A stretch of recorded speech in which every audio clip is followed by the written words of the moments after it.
Introducing PubCoin. PubCoin is the rewards program for pub sports contributors. Regular chat contributors share their play of the day, POD, in the YouTube chat, including the phrase POD in their message. At the end of the week, the amount of units earned are converted into PubCoins. PubCoin can be used as reward points for prizes, shop discounts, and contests. Hey, what's going on, y'all? It's Mills here, Pub Sports Radio. Do you guys want to challenge the personalities here at Pub Sports Radio? Do you guys think you're better than them at entering in your MMA predictions and picks? Would you want to get paid for it? $100? Here's how you do it, man. You sign up right here at the link below. It's just this easy. PubSportsRadio.com. Enter your email. Pick your weekly picks. That's it. Oh, and you get bonus points if you can predict how they're going to win in what round. Every single week, a new winner's getting crowned. So every Saturday on Pub Sports Radio. So come on and check us out. You can win $100 just for signing up. Only thing you need to do is see if you can beat us here at Pub Sports Radio by entering your UFC predictions and picks weekly. Do it. I dare you. See you guys soon.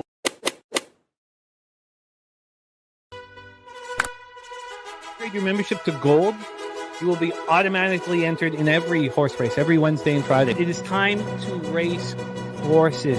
We are racing camels today. Shout out to the Gold members. We're racing in San Antonio immediately here. And we're off. 2 minutes, 74 canals on this racetrack. It's wide.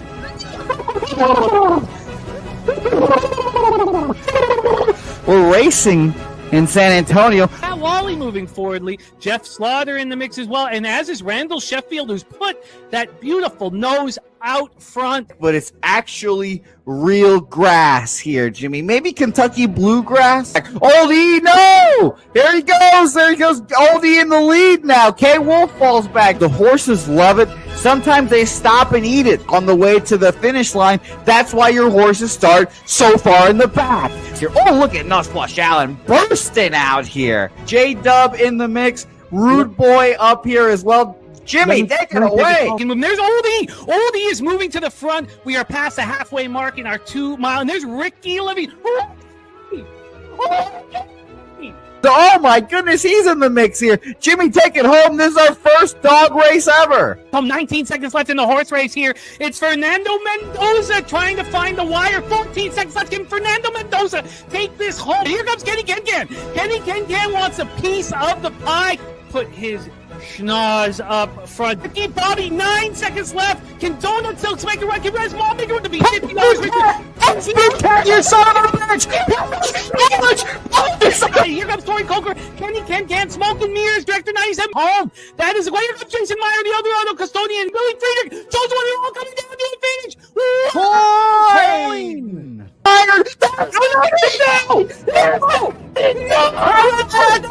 Nowhere! Oh no! Fanatical Jim!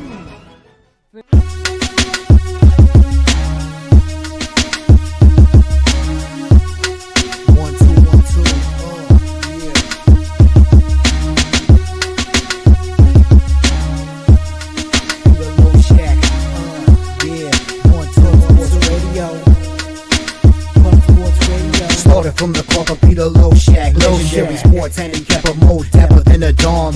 Father young phenom, known as Jimmy, who declared one day that the bag was here to stay. Information like a PSA, when we all PSR, Pub Sports Radio is all.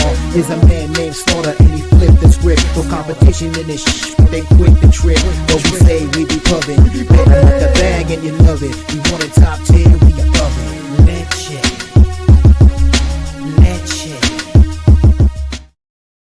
All right, everyone, say hey, welcome into Betting with Bouquett. My name is Jose Bouquett. Thanks, everyone, for jumping in bright and early on a Wednesday afternoon, November 20th. Have a loaded show for you guys here. We start off with NHL with Mr. Gogster. We knock out all those games here in 30 minutes, and then we roll into NBA. Billy Brisbane live from Atlantic City. Billy Brisbane is. and he's going to be live in a casino alongside Clark Edge making his debut on Pub Sports Radio, I believe, at least with me. He's a good guy in the chat, so he's going to join. He's with Billy right now, so both of them are going to come live from the Golden Nugget, I believe they're at, in the Atlantic City. So shout out to both of them. Then we'll roll straight into college sports there. Wine Time Sports, who's climbing up, trying to get to 60% of the season there. He's about like 14 units up, I believe. A great week for Wine Time last week. Conor Mac joins us. We'll talk about the games today as well, and that'll be a whole lot of fun. So let's stick around here. We're going to do everything. We're going to have a brisk pace. We're going to have a lot of energy today, and I'm saying this all mostly for myself. Skunk Blaster plays of the day in here. Eastern Michigan money line and the Clippers money line as well. Good luck, Skunk. I will star those, and we'll come back to them here later. Tough day in college football yesterday for a lot of people. I saw Jimmy and I took it as well. I took Northern Illinois yesterday. They stunk, but Wine Time Sports, or excuse me, not Wine Time, Skunk Blaster, thinking of Wine Time, Central Michigan, outright. Shout out to you as well. Let's go to the top in our first comments here. I know who it's going to be. Justin McKelvey as well, who I'm going to cue you guys in on a secret. Justin McKelvey will be giving out his stacks play of the day live here as well. Gonzaga, stacks number 2, minus 34 points there. Take that as stacks play of the day number 1, or stacks play of the day 2. Stacks play number 1, the Philadelphia 76ers. So shout out to Stacks. Stacks, stacks, stacks, stacks, stacks, stacks, stacks, stacks, stacks, stacks, stacks, stacks, stacks, stacks. Shout out to you, Justin. Good morning. Action Jackson, Morgan Spooner in here. Let's not waste any more time because we only have a certain amount of time with our next guest. So let's bring him in here. The one, the only, coming off a huge day yesterday, Mr. Gogster joins the program. Gogster, how are you? Yesterday was biggest day of the year for you, I'm sure, so far. I'm glad that happened. Let me see. I'm looking back up. 7-1 yesterday, Gogster? Yeah, we almost hit that under in the first period with Florida and Winnipeg. But yeah, it was a solid night. Hopefully we can carry it over today. Yes, hopefully so. I would love for you to do that. Keep stacking these winning days. Shout out to Kong's Clips here as well. Brent Norris coming in to say the Bruins suck balls. They do. Glad they fired their coach, Jim Montgomery. See you later. But let's talk about hockey that's happening today, Gogster. And we start off with the big one. Toronto Maple Leafs, Vegas Golden Knights here. Austin Matthews, and he's gotten full Christian McCaffrey. He's in like some remote part of the world trying to figure out if he can skate or not. Might be in Germany getting some blood injections. Who knows? Yeah. But no Matthews, no Max Domi, Pacioretty out. A lot of outs here. Mark Stone out for the Vegas Golden Knights as well. Samsonov day to day right now. So let's give a refresh here and see if we can find any confirmed goalies in this game here. Oh, a classic ad right in the middle of the game where we're talking about right now. So classic. Aiden Hill unconfirmed here, and I'm seeing Wall for the other likely for Toronto. He's in. He's in. Okay, so the wedge Wall is in. All right, fair enough. Well, let's talk about the money in this matchup and see. It's been a pretty close money line, so we can actually mention it here. 76% of the bet, 66% of the money on Toronto. Unsurprisingly there. Everyone loves a little Maple Leafs action, but more importantly, I think for NHL breakdowns, 93% of the bets and money are on the over in this game here. I'm going to see where this total opened up at here. I'm seeing 6 minus 111 as the opener about there, and it's gone down a few cents. with all that money on the over. So maybe we expect a little more of a defensive game here. Obviously a lot of pieces out for both squads, but Gogster, let us know what you're on here. These are your Maple Leafs. You know them well. Yeah, the make me laughs. That's what we call them up here too. Toronto make me laughs. But Joseph Wall, the wedge wall, Jose, just to bring it up there. It's Scott Wedgwood for Dallas. Joe Wall. I guess you can give him that nickname, but no, Joe Wall, 2-1, .917, 2.02. He hasn't had a lot of starts of late there. Give him Stolarz the rest. Golden Knights supposed to have a back-to-back tomorrow at Ottawa. But tonight here, they're going to have Aiden Hill going. Tomorrow with Samsonov not playing, or at least day-to-day, they could be susceptible tomorrow, especially Ottawa coming off that really bad performance last night. I think Vegas are live tonight. It's the first of a 5-game road trip for these guys. They're coming off a bad 5-2 loss to a good Washington team. And then on the other side here, Toronto, they got a really late remaining November there, Jose. Only 3 games in the next 10 days for Toronto. So it's I kind of see why Domi's kind of taken, this, if you want to take some time off, this is the time to do it when you're not playing as many games. And then Matthews, you don't know, it's not his wrist apparently too. I don't know. They're keeping a real hush up there on what's going on with Matthews and the injury, but he is in Germany getting some tests looked at. So he's not coming back anytime soon, nor is Pacioretty, and now Domi's out for a bit. I just feel like, just like Ottawa last week, I feel like Vegas got you got Toronto at the right time here. Yeah, they got a back-to-back, but this is also their first of 3 games in I believe in 4 nights too for Vegas. So I think they get it going here early and then keep it going the whole game, guys. So we're doing Vegas first period money line plus 105, and then Vegas money line plus 112 as well. I think Hill's in for a really good game too.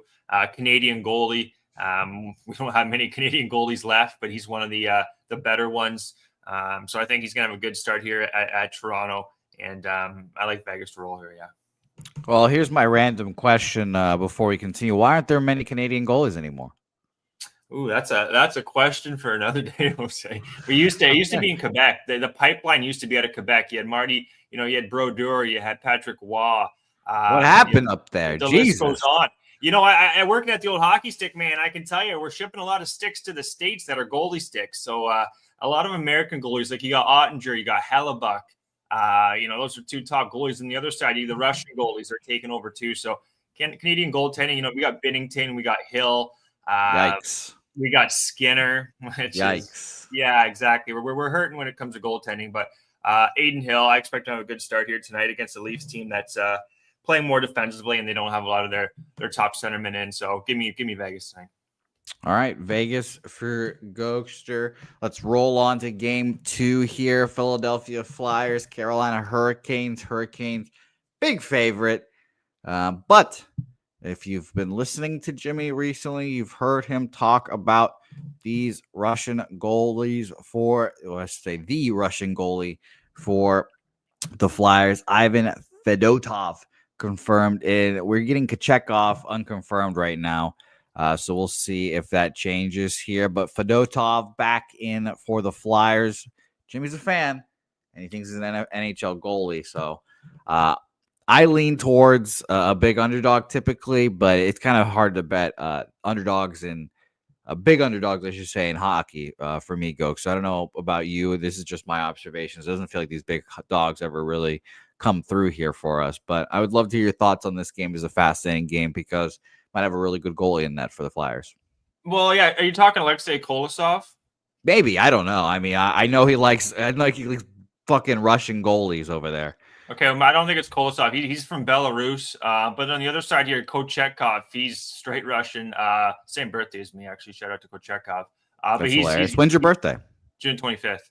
But yeah, Kochekov, he's an up and coming goalie for this team. Anderson, you can't trust him. Kochekov, very similar to Shesterkin, I would say.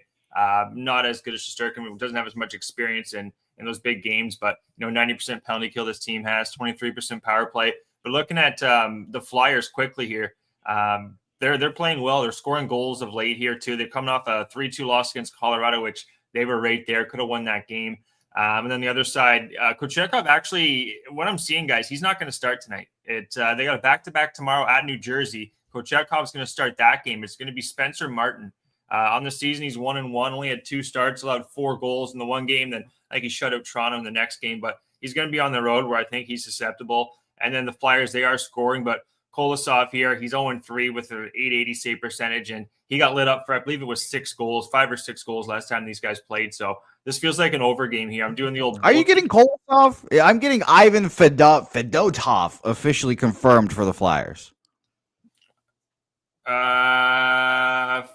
Fedotov. Let's just see here. Let me just see here. Quickly bring it up there. Philadelphia. Yeah. Okay, that's on me. That's on me there. That's on me. No worries. Gogster there. Look at that. Gogster with the old. Oh yeah, you're right there. Fedotov here. Sorry about that, guys. You know, we had a little mishap there on the old. No. Hey, I'm glad. Hey, you refreshed now. You're ready to go. Yeah. So he's 3-3 here. Sorry about that, guys. I had the wrong goalie in there. But yeah, with Fedotov, with him going, I still like. It's more how the Flyers are playing right now. The Flyers are scoring goals. They're playing well. They're pretty much healthy. Actually, they're more offensively right now because they don't have Drysdale. York's out. Another defenseman, Andre. Not too familiar with him, but that's another defenseman they have that's going to be out. Urson's also on the IR. So yeah, between Kolosov and Fedotov, I can't pronounce his last name. Ivan, I'll call him. He's between those two goalies. I would agree with Jamie. Ivan's going to be the guy they're going to want to look towards. And then he is starting tonight. So I do think the Flyers, I wouldn't be on the Hurricanes tonight. I think the Flyers do have a chance, but I do think this Carolina team, they are deep. Jarvis is out. But other than that, they got a full lineup here. Natchez has just been on fire too. So first period, both teams to score plus 140 tonight. First period, both teams to score here. Yeah, I mean, if I had to pick a dog right now, I'm leaning towards the Flyers here. We'll talk about the next big dog here right now in San Jose, Dallas. minus 500. Good Lord. It's your stars, Dallas. baby. I mean, I just saw the San Jose Sharks get an OT winner from Macklin. What a great name. That is a great name. Shout out to Macklin Celebrini there. I just saw that OT winner they had. It was, a few days ago against the Flyers, it seems. I mean, Gogster, how bad are the Sharks here? Minus 500 is a little ridiculous. No, I mean, I don't know. We're getting, let me tell you, confirmed goalies. If we've got any, none confirmed. Blackwood and Ottinger. Probably game starts a little late, so it starts at 7 Central, 8 Eastern for you guys. So no goalie information yet, but, I mean, minus 500 seems just excessive. Yeah, it is excessive here, but the Stars are coming off a loss, and we're looking at the Sharks here. It's going to be the second of 3 games in 4 nights. They got a back-to-back tomorrow, Jose, at St. Louis. I think this is a game they're gonna get trampled on, to be honest. Yeah, I think Dallas are just gonna. I know the line kind of people are like, all right, let's take the dog and have some fun, like Arizona back in the day. Arizona used to be live against like Colorado. And, and Arizona would actually put up a good fight. And but in this game here tonight, guys, I'm on it's the last of a small 2-game homestand for Dallas. 3 on the road coming up. But coming off that 4-2 loss against Anaheim, come on. Like, they're not going to lay an egg against the Sharks here, too. I'm actually doing I'm going first period minus 0.5. And then I'm also tying that in, Jose, with the money line on Dallas as well. So it comes out to plus 110. So as long as Dallas is up in the first period, win the rest of the game, can even go to overtime, we cash that ticket. I expect Dallas to just to jump all over this team. Ottinger's 6-1 as well. Blackwood doesn't really, he doesn't scare too many people. And also this 8% power play for Dallas. I expect a couple power play goals tonight. I just expect Dallas to just roll them. Not going to overthink this one. I mean, let's say this. The line opened up at minus 400, and it's only gone up. It's only gone up from minus 400. So I can understand why that is the look here. So we're getting plus 110. We're getting plus 110 on this too, taking that first period money line tied with the full game. I think we're crushing that minus 500. I agree.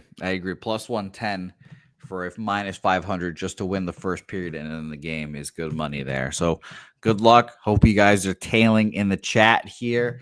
I don't think the minus 500 fade will come into effect here when it comes to hockey. Maybe we'll only stick to baseball in that aspect. Nashville Predators, Seattle Kraken here. Gogster, it's funny, the team, and it's a sports cliche, the team that makes the big offseason signings typically falls on their face. It's not been the case for baseball because the last 2 years they've done that and they've gone ahead and won the World Series, which has cost me some reputation points. But we're kind of seeing that with Nashville here, it seems, right, Gogster? I mean, I don't really trust Nashville in general. Again, we're not getting confirmed goalies here, but we're seeing UC Saros and Joey Decord listed right now for them. Nashville opened up minus 120, is now minus 130 here. So that's a little fascinating when it comes to, having the gall to move on him here. It's interesting that we're on the road in Seattle. A 6-10 Nashville team is favored over a 9-1 Seattle Kraken team. They played already once this season. The Kraken won at 7-3, just an ass whooping here. And do I really want to back the Preds? Not really. Their last 5 games, 5-3 win at Vancouver, a 2-0 loss at Calgary, and Calgary has been horrible. And back-to-back OT losses against very good teams in Edmonton and in Colorado here. So this is their 5th road game in a row for them here. And they go back home, I believe. Yeah, they go back home on Saturday to face the best team in the league, Winnipeg. So last game on a road, Stan. I don't hate backing a team, but big game coming up. I don't know. The line kind of feels like it's telling you everything here, Gokes. What do you think? Yeah, it seems like I always have Nashville every time we do a show. And, I've been wrong probably more times than I've been right. But with that being said, they said it last 5-game road trip. And, they're 1-3 on that road trip. And then looking at Seattle, this is the last of a 6-game homestand, and they're 4-1. So you're thinking one team's 4-1 at home, other team's 1-3. Why is the other team favored? Nashville, they're completely healthy. The big reason why I'm taking Nashville in the first period money line. Seattle's been very slow to start out of the gate at home, and also Eberle. With the game where they won 7-3, Jose Vance Dunn, whatever you want to call him, one of their top defensemen, captain, I believe, and then Eberle. Those 2 players were in the lineup, and they were a key part. I think Eberle had a point. Both of them had at least 4 shots. They're going to be out of the lineup. I'm not expecting Eberle to be in. And then Dunn's starting to skate, but he's not going to be back until at least next week. So I do think the Predators are going to win this one. I'm not going to do the full game. Just going to hold off on the full game, but I do expect Nashville here kind of keep that momentum out after that 5-3 win at Vancouver. Like I said, 1-3 on that road trip, 6-13 or whatever it is, 6-11. They got to start getting it going here. And I think they can against the Kraken, missing 2 pretty big players there. And because on the other side, though, they're coming off a 2-0 loss. Seattle versus New York looked really good before that. I'm just going to trust Nashville here, which is a very ballsy thing to do. Decord has been Decord has been strong. He's 5-1-1 with a 921 save percentage. Like, he has been good. The under could very well be in play here as well. That's kind of why it's 5.5, though. Still going to trust it, guys. Nashville first period money line minus 120. This is probably the one, like the last play I added. I broke the hell down out of this game, and whatever Loshag used to say on this game, Jose. And I almost didn't even play it, but I ended up going back to Nashville in the first period minus 120. I think they get it done here last game on the road trip. Yeah. All right, I lean that way too, Gogster. If I had to make a bet on this game, it'd be Nashville for me as well. Dunn and Eberle are key players to not have too now against Nashville. So, and I think that the line speaks for itself. Minus 130 for a team that clearly has not been that good this year to start, and we're on the road as well. Yeah. So yeah, I agree. Nashville would be my play here. And I get a better penalty kill, 91% to 76% for Seattle. So I like that. 76%? Yeah, 91% penalty kill is really strong. That's on the road too for Nashville. So, the under does feel like it's live there. Yeah, 76%, like bottom 5 in the league. That's it's bottom 10 for sure. Yeah, that's disgusting. All right, let's keep it rolling here, Gokes. We have you for 7 more minutes. We have one more game. Oh yeah, here. Just before you get into that one, next week there we'll be able to go for as long as you need. I got 2 weeks. We got changing up the schedule, so I'll be able to go as long. Wow. The next 2 weeks we can go, full hour like we used to. So yeah, tell Pete that, because Pete's gonna be fucking thrilled. Pete's gonna be jumping up and down, so that'll be good for Pete. Last game, exciting. Buffalo Sabres, Los Angeles Kings here. Very interesting. 2 franchises I think very differently of. when it comes to me thinking about hockey, Gogster. Los Angeles Kings just a goalie away in perpetuity, it seems. They've got a solid squad around them, and then I don't know. They just make it's kind of like the Jets, I guess. They have a good squad around Aaron Rodgers, and Aaron Rodgers just sucks, except for the offensive line, obviously. But I don't know if I could even begin to consider betting the Sabres all the way across the U.S. here. Their last game at Philadelphia, now that was on the 16th. So they've had plenty of time to get over there and get accustomed and all that nonsense. Both teams haven't played since the 16th. Yeah. So the Flyers, or the Sabres, 5-2 loss against the Flyers. They beat the Blues in overtime, 4-3. They lose 7-5 against Montreal, that was a day game. And that was a day game where they had everyone come out. All the kids from school probably showed up and they just got smacked. So that's disgusting. Yeah, everyone loves those minor league games as well. Those are fun here. They beat Calgary, but they had to go to a shootout, and then somehow they beat the Rangers at the Rangers, which is hilarious.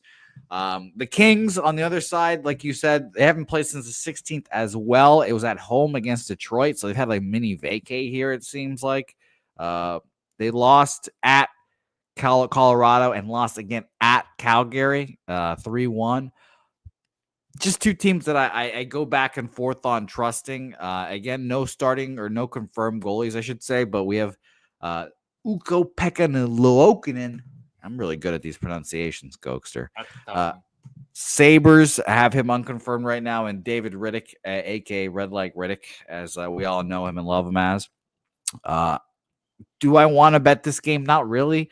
Total market in this game, 94% of the bets and money is on the over. What?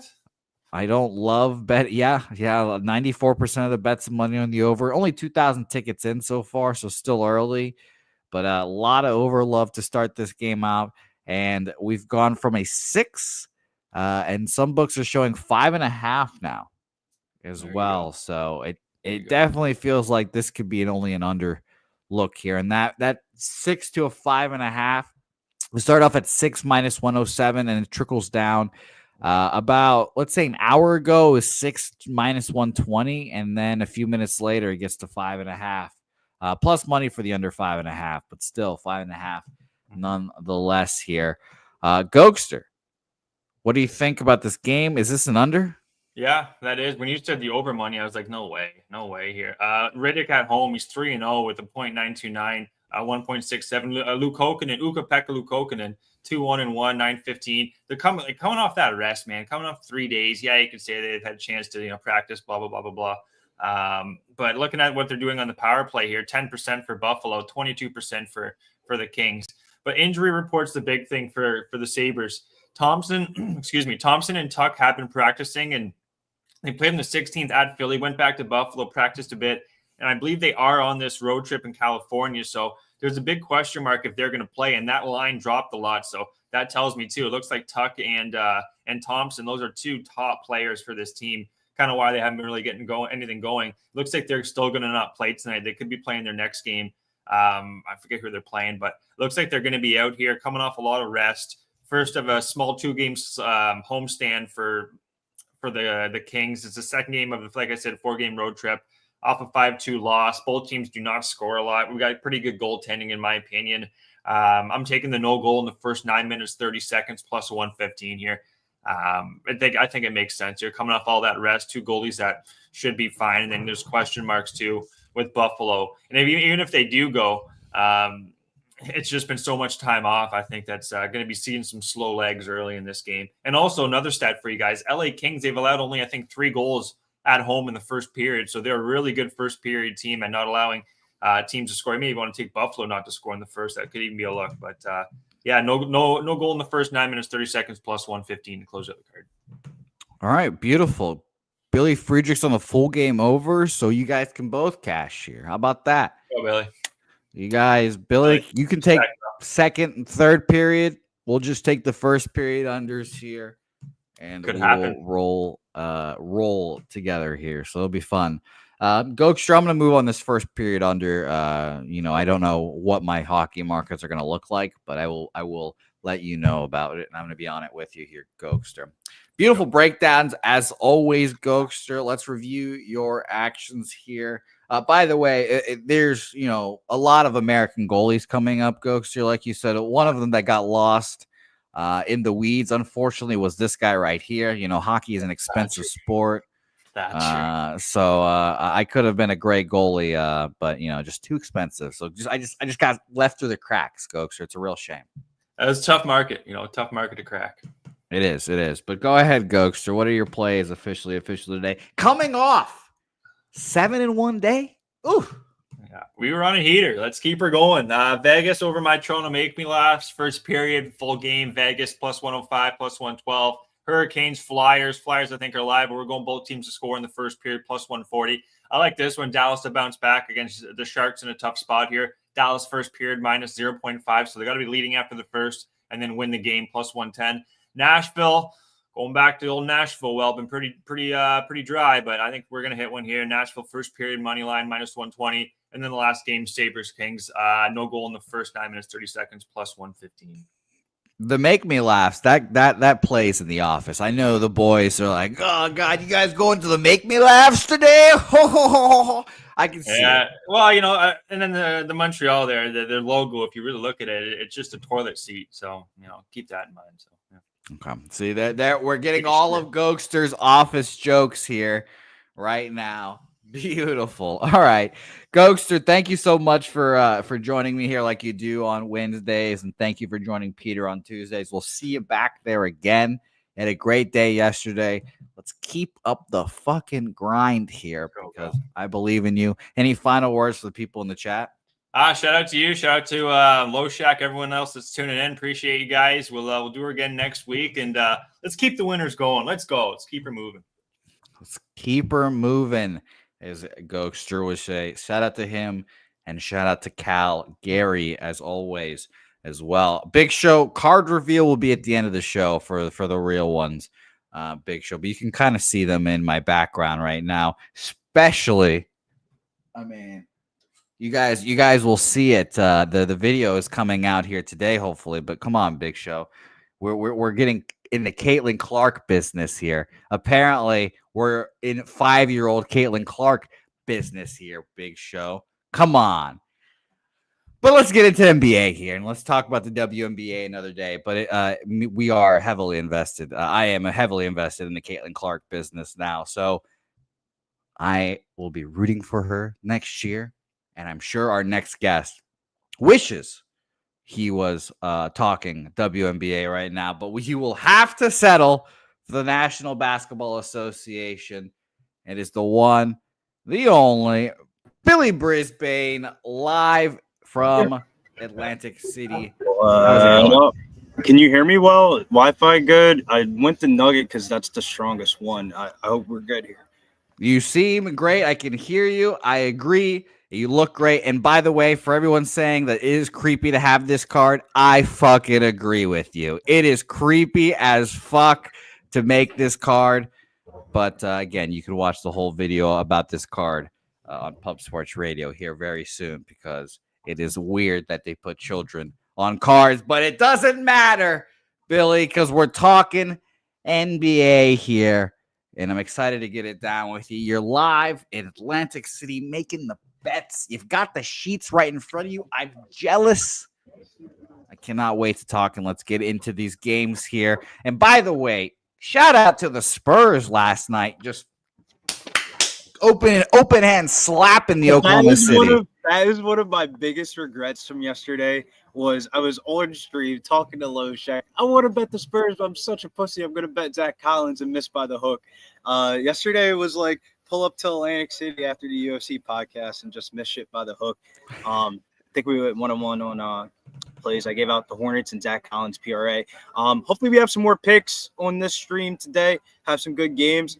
Good games on the slate. Surprisingly, that it's not an Emirates Cup game. But any day that there is shooty hoops on the slate, we will be making cash. And there's some fat lines on this card, though. There are some fat lines, and let's start with one of them in this Cleveland Cavaliers Pelicans game. The Celtics open hand slapped the Cavaliers in the first half, and then the Cavaliers decided to wake up and play the second half. They're undefeated no more. And now it seems like the line makers are saying the Cavaliers are going to take all that frustration out on the Pelicans. Now, the Pelicans are really bad. We know this. I wouldn't say that they're a really bad team in general. I would more say that injuries have just ruined them, as they typically do here. Billy, injury reports. They come out, I would say, in another hour or so is when we'll know officially about who is in shoot-around or such. But according to ESPN right now, these are all the players that are out for the Pelicans. And just these are understatements here of these guys. Alvarado, Jones, Murray, CJ is going to be a game-time decision. Jordan Hawkins. What's up? That's a positive sign if he's a game-time decision. Okay, that's positive then. That's good. Zion, we're probably not getting a Zion. Are we getting a Zion matchup? No Zion as well. So that sucks. On the other side, Cleveland. I mean, we've got Isaac Okoro, game time decision, Dean Wade, Chris LeVert, but otherwise pretty fucking healthy. Let's go to the markets here real quick, and let's talk about where the bets lie in the association here today. Initially, Billy, when I first looked at these games, I definitely thought that this was a little bit too wide. 72% of the bets, 77% of the money on the Cavaliers here. But let's see where this line has moved.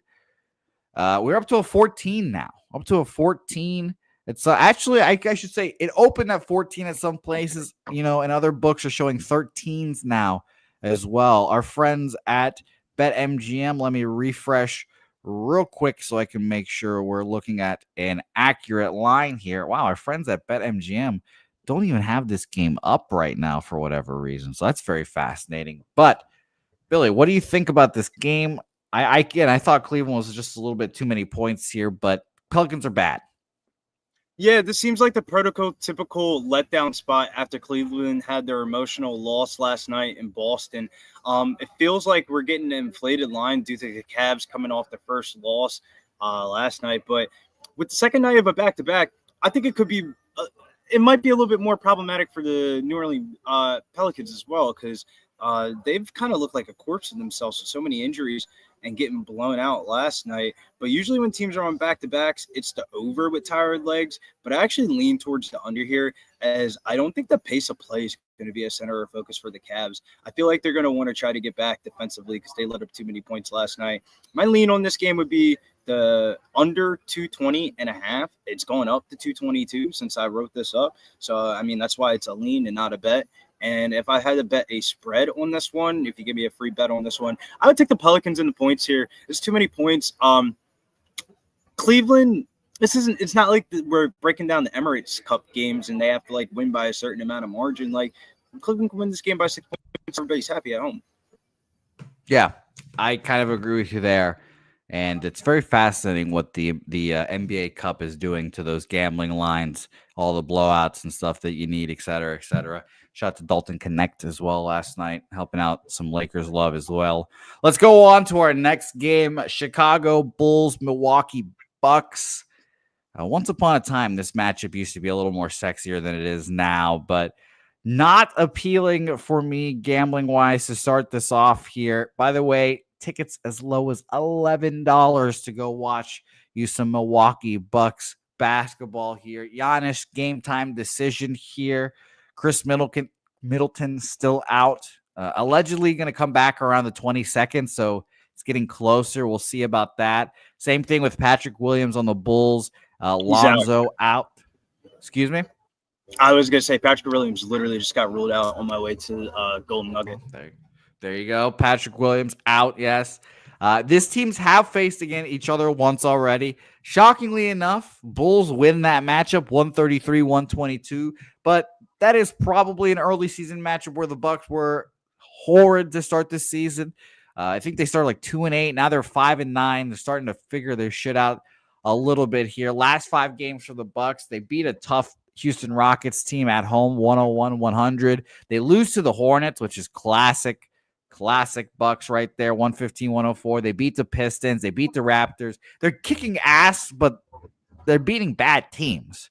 So are the Bulls really good? Probably not. So I expect the Bucks to win here, but covering 8.5 might be a little tall of a task here, Billy. 64% of the bets, 49% of the money on the Bulls. So some bigger bets on the Bucks in this game, and 66% of the bets, 70% of the money on the over in this game. Billy, take it away. Yeah, it was a sigh of relief for Milwaukee on Monday night with Lillard returning back to the lineup. He had a decent game, 18 points, 10 assists. While his shooting percentages, he was a little bit rusty, as Dame Time does. He hit that game-winning layup versus Houston. We're on stream for that one. Chicago, every time we break them down, I feel like we always know about how much they have changed their style of play from last year to this year, from being one of the slowest teams to the NBA to being by far the fastest-paced team in the NBA. And the total has gone over in 9 out of the last 13 road games for them. But I feel like with their pace of play, some of their defensive numbers have paid the price, sitting at 24th in defensive rating. The previous meeting in October soared way over the total at that finished at 255. So seeing this total at 234.5, it's kind of like the same exact line. I think that's kind of a trappy line when it comes to the total. However, though, I think Chicago's going to attract bettors with their recent form, covering 4 out of their last 6. While this isn't an Emirates Cup game, I think Milwaukee's going to be locked in for this one, and they have revenge in their mind in this spot. Some trends that stood out for me in this one: the home team has won each of the last 8 Bucks games, and the Bulls have lost each of their last games against a Central Division opponent following a win. And they failed to cover a spread in 6 out of their last 7 road games after winning as an outright underdog, as they did in their last game against the Pistons. So I like Milwaukee here. This is like one of those spots where, like, am I rushing to the fucking window at 12 o'clock in the afternoon to go bet the Milwaukee Bucks? But no. But when we get into the lab later on today and we start cooking up, this is probably one of my favorite spots of the card today. I think Milwaukee smashes. Milwaukee smashes, and it would help very much if you could get an official word of Giannis in or out here. Would you feel better about the Bucks if Giannis was out and it'd just be the Dame show? No. Okay. Giannis is too good. All right, good. Good to know that. Glad I asked. Oh, yeah. I wanted to know I have the player props written up for this game. Brooke Lopez. These are just player props to look at. Like, I know people do fucking bunch of parlays, and whenever you give out a straight pick, they're really parlaying it anyway. Brooke Lopez over 1.5 3-pointers. Giannis 5.5 assists. Vucevic double and 9.5 rebounds. In the Pelicans game, nothing really stood out for the props, and we got official prop coming up in the later game here as I'm looking at it right now. Well, I'll give you, I guess, Mally will give you the prop in the Pelican game, saying, "Alert, alert! Messi rebounds have been feeding families." I wanted to do it. I saw it at 6.5, and I was like, you know what? I gotta look. I gotta do my due diligence in college before I start fucking around with player prop parlays and D-gen shit and stuff like that. Bucks 2-4-1 against the spread ATS this season. Yeah, I'm gonna throw out some of the Bucks first month of the season records. Yeah, they're kind of in. We'll talk about the Sixers in the next game. They're kind of in the same spot as the Sixers. You don't have any more fuck around games here where you got to start winning these basketball games against these bad teams and start beating them, getting the confidence going with the momentum. And I think in the old days, this would be a first half full game spot for Milwaukee. But Milwaukee might just have to just be like a 2-leg parlay piece with something, maybe your favorite college play with Milwaukee money line. I think they covered this 8, but better safe to be sorry. I agree. And another prop to be put on everyone's radar here. My dude mentioning Josh Giddey. 7 assists is his average. He's at 6 minus 130 today. We could giddy up indeed. No Levine. My dude, it's a great look there. And top motherfucker in here, Vooch over 1.5 threes. Shout out to you, my man. Thanks for jumping in here. And shout out to the new names in the chat. Let's talk about those dirty Philadelphia 76ers here against the Memphis Grizzlies. And let's talk with the one, the only, joining us live for Stack's play of the day. You can't fuck up his name in front of his face, Billy. Justin McKelvey here. Stacks, stacks. This is great. Stacks, stacks. Stacks, stacks. Stacks, stacks. Stacks, stacks. Stacks, stacks. Stacks, stacks. Stacks, stacks. Stacks, my man, it's great to see you. Standing Justin. fucking ovation for John, man. Coming in here, giving out the picks in the chat, but showing the face on the screen. I love to see it, man. I'm excited to hear what you got for this game because you know the Sixers. I didn't watch too many Sixers games. I'm telling you, they got the pitchforks and knives waiting outside the stadium this year. Well, hopefully for Justin's sake, they have the pitchforks and knives on the basketball court for the 76ers as well. Justin, I'll let you kick us off here. Because, God damn it, this game is very interesting to me. This line opens up at 2, goes up to 2.5, and we're seeing 3s now, which is a great sign. Money in this market. Let's talk about that real quick as I scroll here. 65% of the bets and 60% of the money on the Grizzlies, and the line still moving in the 76ers direction. That's another great sign here. Man. Justin, regale us with Stacks here, please. All right. First of all, Brizzy, my last name is McKelvey. McKelvey. Justin McKelvey. No, McKelvey. McKelvey. There you go. That'll work. McKelvey. All right, whoa. Do I have a? Gotta write this down so we all remember. Wait, McKelvey. Yeah, I put it in the chat. That will be going in the iPhone notes. That is what you Appreciate it. Okay, I'm glad we got that out of the way. He wasn't gonna let me slide. He wasn't gonna let me slide with that. No, I couldn't wait to get on the screen with you. No, but this game, I've been eyeing this shit, and I text Jose, I text Dabby, I text Jimmy, I text my homies out here in the street. If the Sixers lose this game, I don't know. However, I look at it like this. Kyle Lowry, out of all people, calling a players meeting. Like, we talking about Kyle Lowry here. And then you got Maxey, young ass, checking Embiid. Like, get your little ass out of here. Like, Embiid took that shit. Like, Grizzlies is in 3-4, 3 games and 4 nights, 4-6. They played last night. I was really hoping they won last night. That would make this spot even better, but they didn't. But I still love it.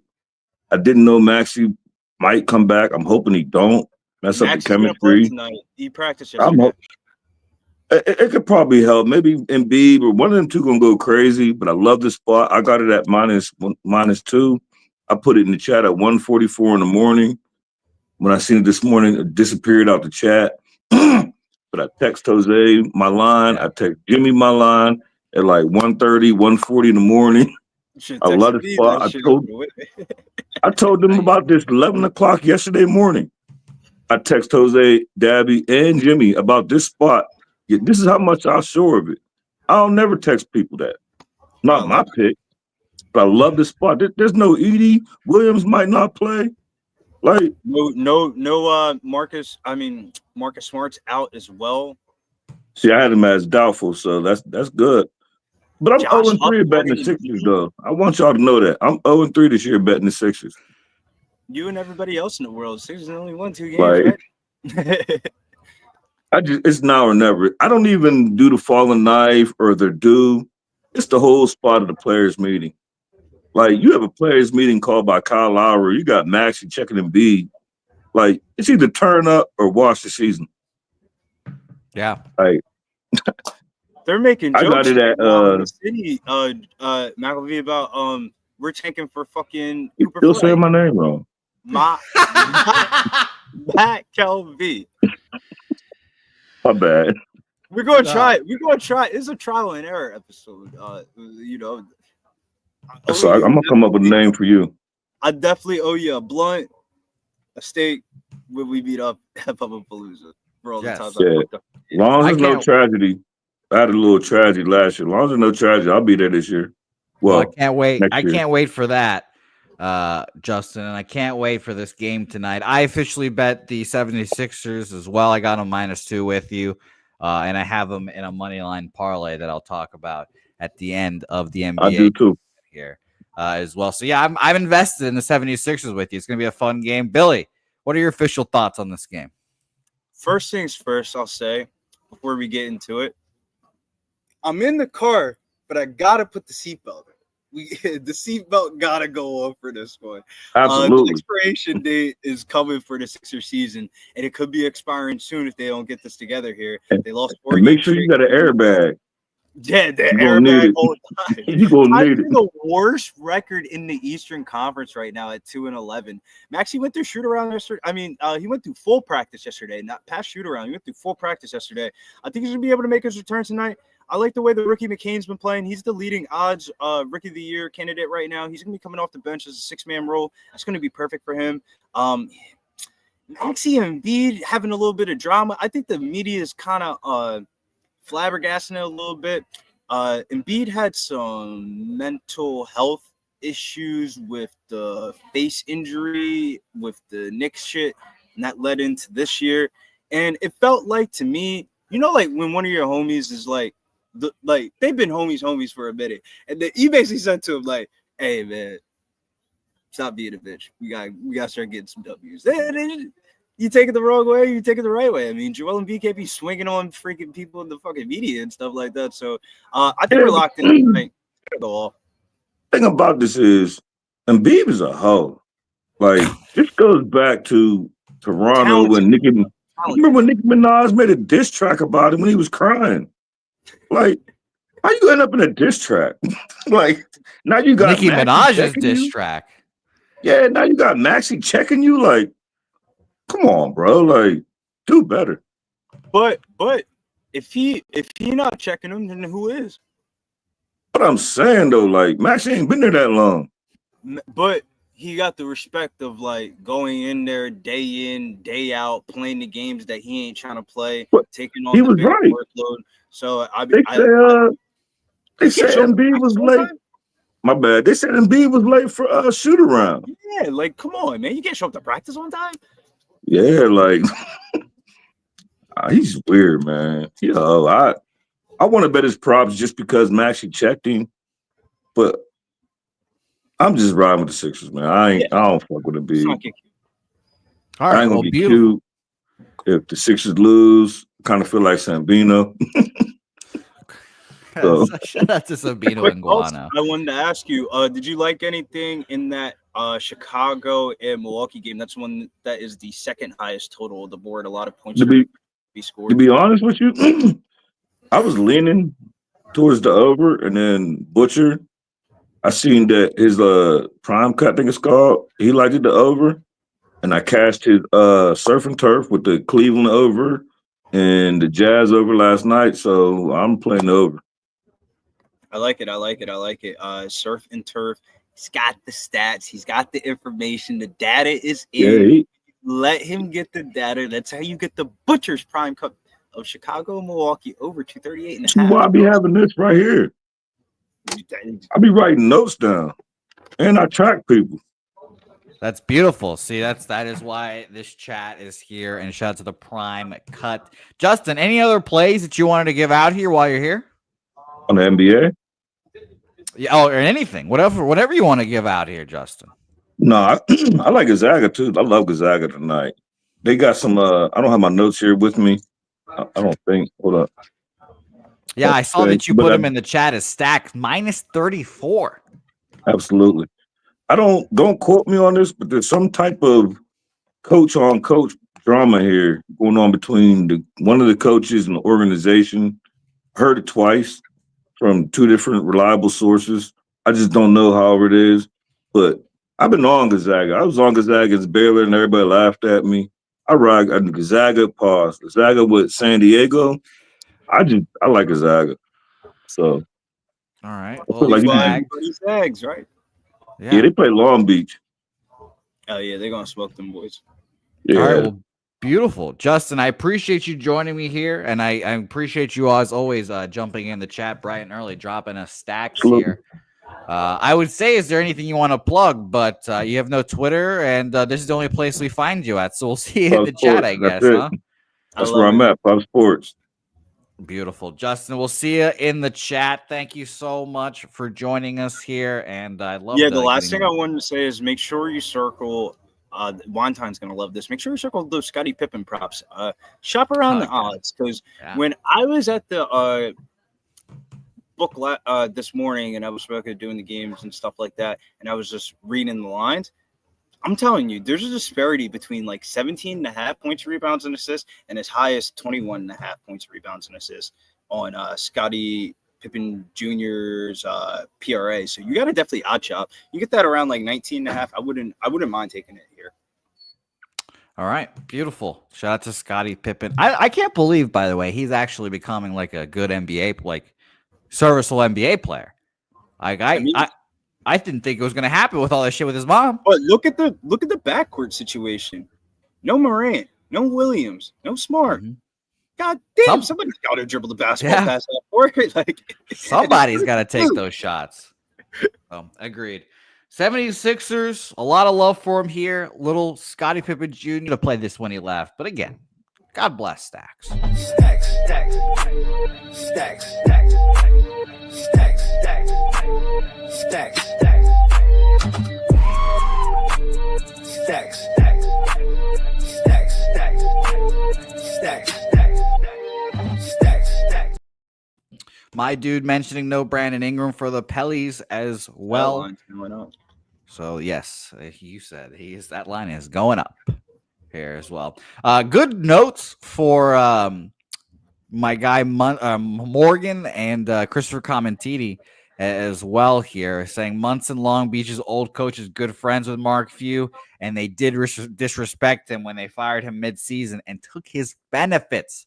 And that was last year's Long Beach coach. We all remember that. They fired him, and then they made the tournament through it no matter what, or in spite of that, I should say. So I like it. I like that as well. All right, let's go to our next game here. Indiana, Houston Rockets here. The Rockets are a very confusing team to me, Billy, and I guess so are the Pacers. These teams are similar in the aspect that they're both in their conference. I think they're both on the come up. They're both pretty young. I think the only difference is that the Pacers made the playoffs in the Eastern Conference Finals, and the Rockets haven't done that yet. But I just don't know what to expect from either one of these squads night to night, honestly. It's just when they get into the playoffs, I've got a better feel for them. Billy But Brizz from Sports Pub Radio. Is that Billy Brizz? Clark Edge in the building. Wow, Clark Edge. Nice to see you, Clark. What's up, my man? That is nice to see you, Clark. My goodness. Clark, do you have anything on the card so far? Oh, well, he's moving on that stuff right now. Clark, do you have anything on the card right now? Purdue Fort Wayne, I'm looking at right now. Jalen Jackson, I think he could control that game and keep it close. Too many points. I'm also looking at Townsend. I believe they should be -8. And no disrespect, but they're giving Illinois way too many points. I saw that. Way too many 8.5 points. was wild. Give me the 8.5. I don't mind if I lose. Wake up, All right. twist in the morning, my coffee. Let's get to the window, baby. Clark Edge, nice to see you, Clark. We need more Clark Edge in our life there. So shout out to you, Clarky, my guy. And I you know what? As a man that drinks fruity drinks, seltzers and such, I would love to have a twisted tea right now, Clark. I would love to have a twisted tea. Twisted tea sounds great. Coffee. It's better than coffee. Billy, take it away here. Let me know what you have on this game. Yeah, the injury report, I think Miles Turner should be back. He should return. I don't give a fuck if he plays or not plays. I think their Pacers are vulnerable inside right now. They're ranking 23rd in the league in points allowed in the paint. And that is where Sengun, Saturday's going to love this. That's where Sengun's going to eat here. And this is one of those spots that I have backed all year. And I like Houston at home. They've gone 6-2 at the house. It's been a spot that we backed historically. LJ from the H always comes up in my head when we break down the Rockets games. He's always talking about the Rockets first half. That's definitely my thought process here. And then another thing that I'm looking at, an actual under. We're talking about overs. What about these unders? A little lean here on Halliburton under 32.5 PRA. Maybe if you got Prize Picks or one of those websites and all that, you could use it.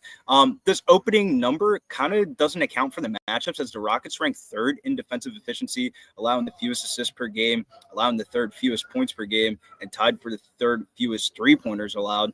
On the season, Hallie's gone under his PRA line in 10 out of 14 games played this season, bro. That's pretty strong. That is. I don't know how good Halliburton is in general. It's weird, but knowing his personal life, I don't blame him. I'd probably miss a couple games too. Snow Bunny Nation out there. Yeah. I do respect Halliburton's game in that aspect. Shout out to him, and shout out to the most legendary video sent of all time. Did he send it to 50 Cent? Is that who he sent the video with too? I don't even remember. But shout out to Halliburton. He's a legend in my book. And by the way, I'm getting, I usually get shit on for my hair, and today it's been the complete opposite. Apparently, I'm having a great hair day. Nutflush asks, Pacers team total over.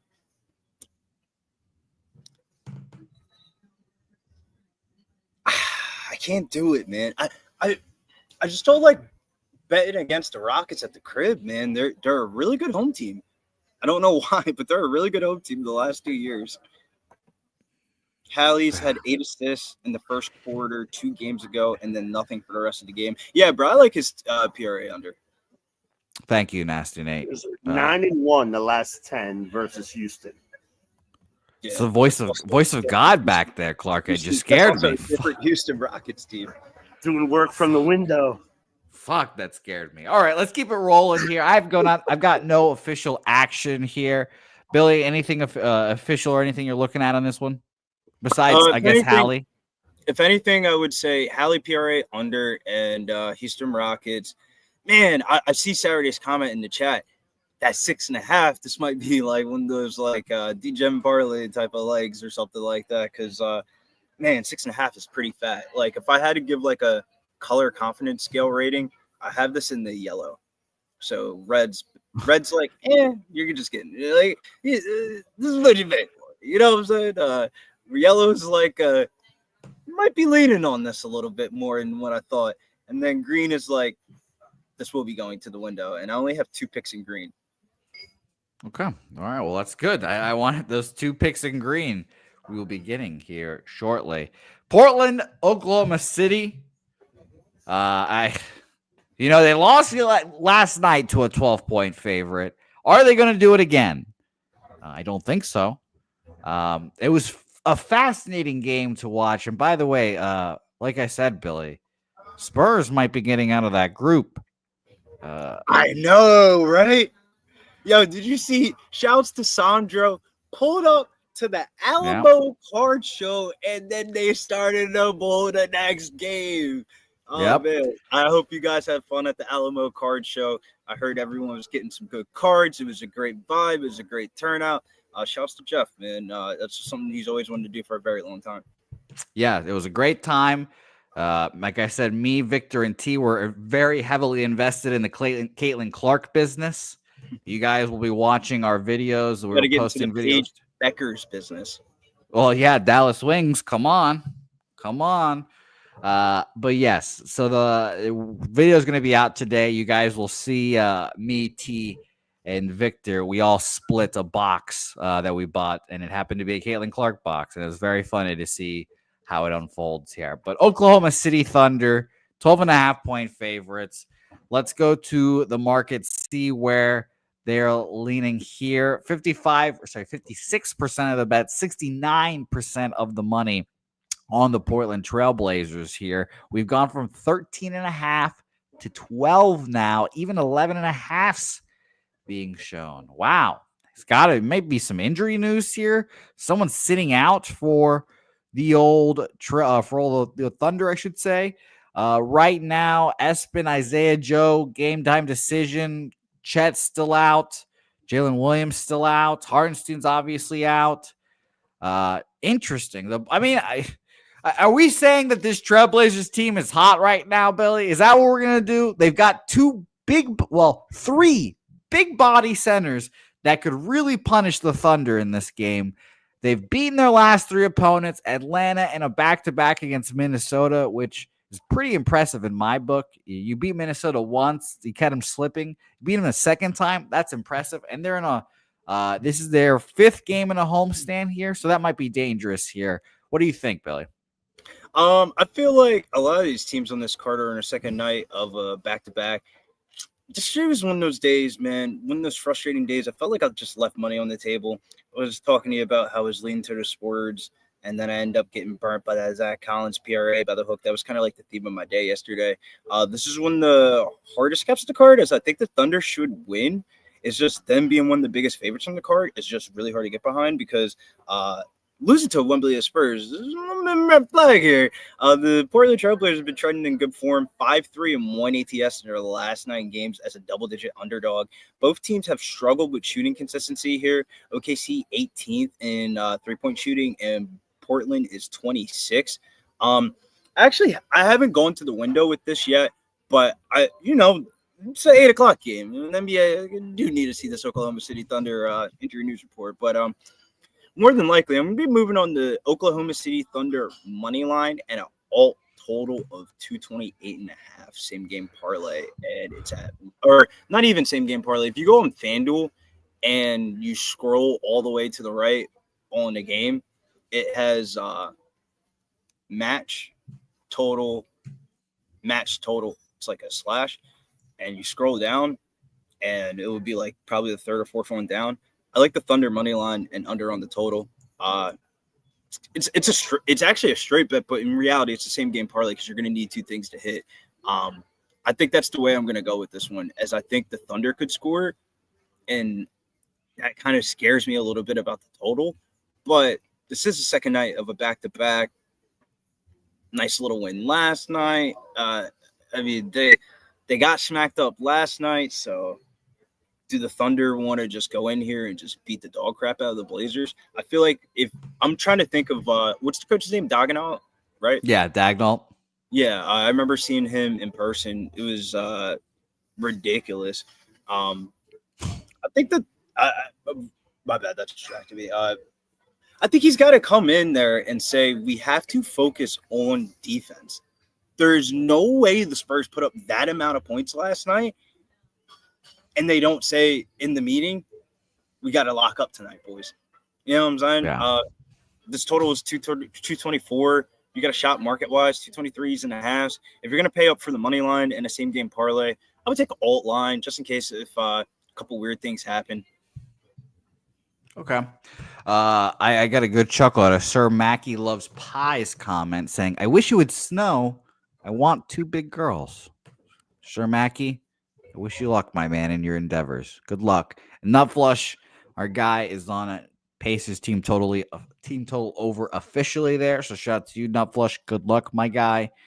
And a lot of, I'm sure Saturated was very happy to see all the Illinois love early in the chat and on the screen here. So we'll perhaps talk about that game here shortly. New York Knicks, Phoenix Suns.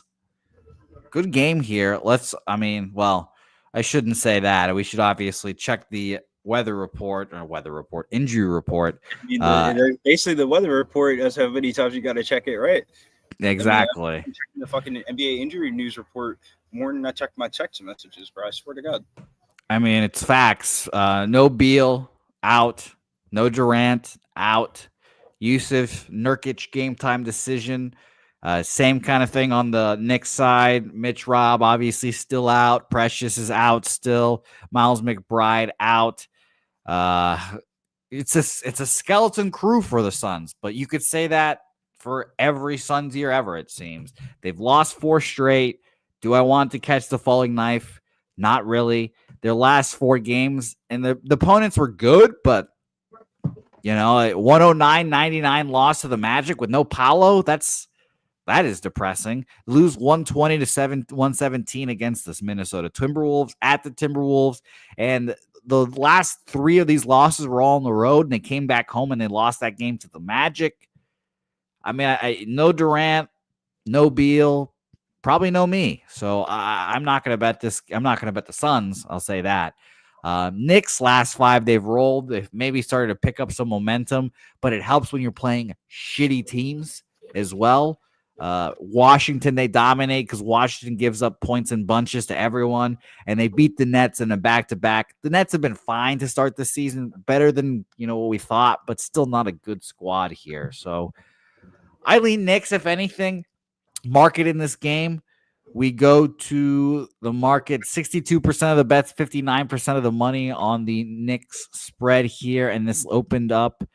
Let's see here. I have an opener at 5. Wow, I have an opener of 5.5 actually, and it's gone down from 5 to 4.5. Wow, that is fascinating. What do you think here? Yeah, this is one of my top leans, meaning like if I'm having a good day, I'm probably definitely going to go to the window with this. If I'm having a bad day, I might chase with it. It was a good start to the year, but typically the Suns, when your star players are the likes of KD and Beal, they're going to miss some games.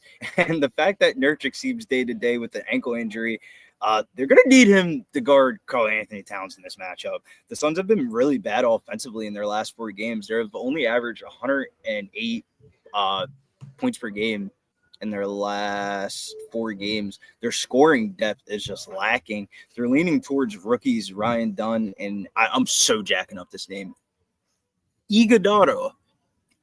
What makes me really like the under is the pace of play projections here, as New York is dead last in NBA, and Phoenix is a couple slots next to him at 28th. Throwing out the bias of these two teams historically and looking at their recent forms, this game screams Phoenix team total under. I don't think 108 points is a lot of points in this game, I feel like. Okay. I'm off this game. I was looking at some markets more to see if there's anything I was interested in, but nothing official here. It is incredibly interesting that we've had the Suns on a 4-game losing streak here. More bets and money on the Knicks here. You'd think they're going to win, and the line's gone from 5.5 to 4.5 here. So, yeah, the line movements tell me the Suns are live. My gut feeling was the Suns were live. But then I started looking into the game, and I was like, maybe this is just an under. But then you look at the next game, and you're like, whoa, that's the under. Atlanta Hawks, Golden State Warriors? No, Orlando versus the Clippers. 207.5, bro. It's a college basketball total. Well, let's go to that one first, then, and let's talk about it. 206.5. Right now, it's going down. It is going down here. Not and what's really. even more fascinating, Billy, this line opened up at a pick'em. Pick'em, I'm getting at some places, and it's gone a 3.5. So that's interesting here. The Clippers favored at 3.5 now? The Orlando Magic. I was about to say, I'm not surprised I went to 3.5 then. 71% of the bets, 70% of the money on the Clippers, and they're saying, fuck you. How about that? Making it so much easier to bet the Clippers here. You love them at pick. You love them at 2.5. You love them at 2. Hey, here's a 3.5. Why don't you? This is crazy. Again, some of the markets in the NBA are fascinating. I mean, I like the way that the Magic cashed for me the other night. We were on stream. You guys were fucking making fun of me about the Magic shit. They ended up winning. That was a nice little win. But this is by far the lowest total on the board, with the least amount of offense projected by a wide margin, and deservedly so, as the Magic have gone under their game total in each of their last 6 games. The Magic come into this one with high spirits, as they won a couple in a row now, but I still think that they're not that good of a road team. They won their second road game in their last game, 2-6 on the road for the season. The bookies are showing too much respect for Orlando and their ATS numbers historically. The Clippers match up well with them. I feel like the way they handled their business was impressive. Granted, it was Utah, and then they, on the second night of a back-to-back, they won versus Golden State, which was very impressive. It will be a sweaty one in the end, but I do lean towards the short home dog here in the Clippers. Wow. Scott Bag play of the day is Clippers money line as well. Interesting. I can't believe it. The Clippers are a good spot, bro. Yeah, market alone, I lean Magic, but I won't bet it. But this is apparently the under, Bill. You going to move on at 206.5, like you said? I really like the Clippers, man. I really do. And if they're going to win this game, got to play some defense here, it seems. For the total, I'll mention quickly, 85% of the bets, 89% of the money on the over, as typically all of these overs are being bet. That just happens frequently. But I think we've gone down 2 points here. I'm going to refresh my site and see where we've opened up this total at, because I believe we've gone down. Yeah, it opened up at 208. We're seeing 205.5 now in this game. Woo, man. Okay. And Scum Blaster, you might be right. You might be right here, Scum Blaster. The NBA market is as reliable as a crackhead in downtown Memphis. By the way, downtown Memphis, lovely place. Been there once. Lovely place. All right. I'm not going to move on this game, but the Magic and the under seemed appealing to me. Scumbag, play today. Clippers money line was on Monday when they had all the fucking Mickey Mouse shit going on for fucking Orlando and the city and shit like that. I don't know if people are like into Disney and shit and stuff like that. Sorry if you have kids and I'm cursing so much, but they've been doing Disney stuff like all weekend and stuff like that, and leading towards the Monday game. But yeah, let's get off of this game. We talked about this game for way too long. Last game on our NBA card before Billy gets into the debauchery that is Atlantic City. Atlanta Hawks, Golden State Warriors here. High total. 239.5. Much more what we're thinking when we're taking NBA. Warriors 8.5-point favorites. Do I really trust the Atlanta Hawks to cover anything here? Let's start with the total since I'm already on it. 237.5 openers up to 238.5. So obviously people will be loving the over in this game. And 76% of the bets, 78% of the money on the over already. So I can understand both these teams are kind of sharpshooting teams, or at least they try to be. 64% of the bets and money are on the Warriors here. I have not seen that line move off that 8. So not much movement there. Just a quick thing to laugh at real quick. Billy, if you're interested, you could go to Memphis, Tennessee right now and get into the building for as low as $2 for the 76ers Grizzlies. That is not the case. You could watch Luke Kennard start. That is not the case in San Francisco. $71 to go watch the fucking Hawks play? Fuck you. $71, that ain't right. That you're $71 in the Warriors Stadium. You're not even gonna be able to see the game. They're gonna look like dots on the fucking court. No, thank you. $71 is crazy to go watch the Hawks. No way. Billy, take it away. I don't want to move on either side here. The Warriors, they've been good. I don't really believe it. I'm going to be honest. I don't believe it. Yeah, man, I got a little feeling in my gut this is going to be an entertaining one, and so does the Vegas odds makers. Says this is the highest total on the board. This game is going to be featuring 2 of the top 10 offenses in the NBA. It's just that Atlanta's defense outside of Dyson Daniels is absolutely horrific. The Hawks are a good offensive team as they've gone over in their last 7 games, and they've scored at least 110 points in 6 of those games. 4th in the league for possession per game, and that's not even Atlanta on the road. It's just the fact that I think the Warriors bench unit might just have a little bit of the edge here in this one. This bench unit, while it's not the name brand type of players that you're accustomed to seeing, it's kind of reminds me of the old Warriors when they went on that championship run, and they're like Buddy Hield's smashing off the bench for them. I think it would spread or nothing. It would be Golden State, especially on the bounce back of dropping that Clippers game the other night. But this is where my favorite player prop of the day comes in here, man. Trae Young, baby. Trae Young's about to light up the scoreboard tonight against Golden State. So how I break this down is majority of the time, if somebody's going over their points prop, they're probably going to need their 3-point prop to get to the points prop. Yeah. Now, that is up to the viewer if they would like to decide between the point prop or the 3-point prop. That's all depending on how much juice you want to pay.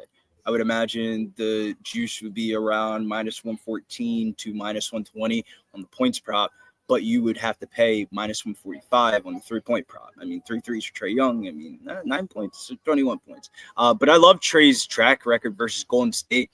I call it in the Battle of the Lights games. I think Trae takes offense to Steph Curry because he's been averaging some crazy stats, 34.5 points per game over his 10 career matchups versus Golden State. In the last 5 meetings alone, 30.2 points per game. And on the season, Trae's gone over his point prop in 9 of his last 14 games played. So, wheels up here for Trae Young. I think this is a good spot for him, especially after that. I think he had like 20 assists. It was like 18, 19 assists in the last game, and only didn't really shoot the ball a lot. Though Jalen Johnson here for the Hawks.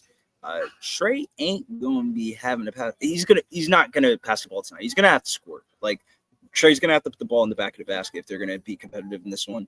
And I think Atlanta's got something to say here in this one. I would not be shocked if a backdoor cover. I'm not betting it, but I'll be betting Trae Young.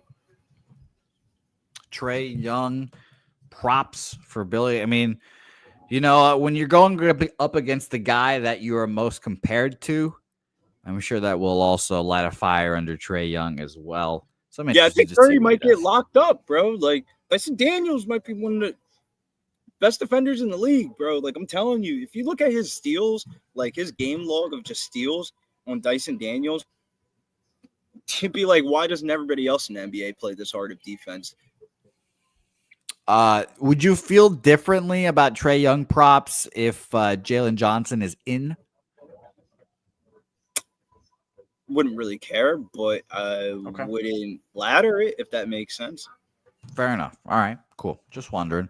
And by the way, I'm trying to find this question here for our guy, Ricky Bobby, a member. So of course I'll stop it for you, Billy. Questions for the chat and panel. I want to go to the Blazers game in Oregon. Is there shit to do in Oregon or not? So let people in the chat, let them know. Ricky Bobby, if it was me, I would end up going to Eugene and touring at the campus at Oregon just to go look at it. You might have more fun touring the campus than going to a Portland Trailblazers game. Am I right, though? You definitely might. If you're there for like an Oregon basketball game as well, that would be pretty fun. It would be pretty fun. All right, Billy, let's recap some action here. I put in a parlay during the breakdowns here, and I will make it official for the show here as well. Officially official. I am on 76ers money line. I also bet them -2 last night. I'm not going to give that official because I bet it last night and didn't tweet or anything, but I'll make this official. 76ers money line -155 is in the parlay. I took the Bucks. I put them in the parlay as well, like Billy said, and I'm taking the first period under 1.5 in Buffalo Sabres, Los Angeles Kings as well. Shout out to you, Mr. Gogster, wherever you are. Billy, go ahead. Yeah.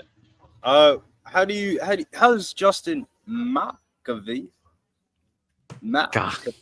I'm trying. McKelvey. It's the first part. He literally wrote it down. It's the first part that's fucking me up. But we are in the car, seatbelt on, though. Seatbelt on for this one. Got to put the seatbelt on. Going in, Sixers. Gotta love the Bucks today. And we will have the Oklahoma City money line and the under play. I just got to figure out what sports book I want to bet it at before I give it out. And I also like Trae. Best play of the day is Trae Young over 2.5 3-pointers. I don't like it. That's the best play of the day. Second best play would be that same game parlay of the Thunder game. And then top lean would be Suns team total under. But I gotta go back in on that one though. The game's at 10 o'clock. You got a long time till then. Make sure you guys follow me over on Twitter, or as X as the kids call it nowadays, @GettingBills_, and check out the new UFC podcast, UFC Moscow.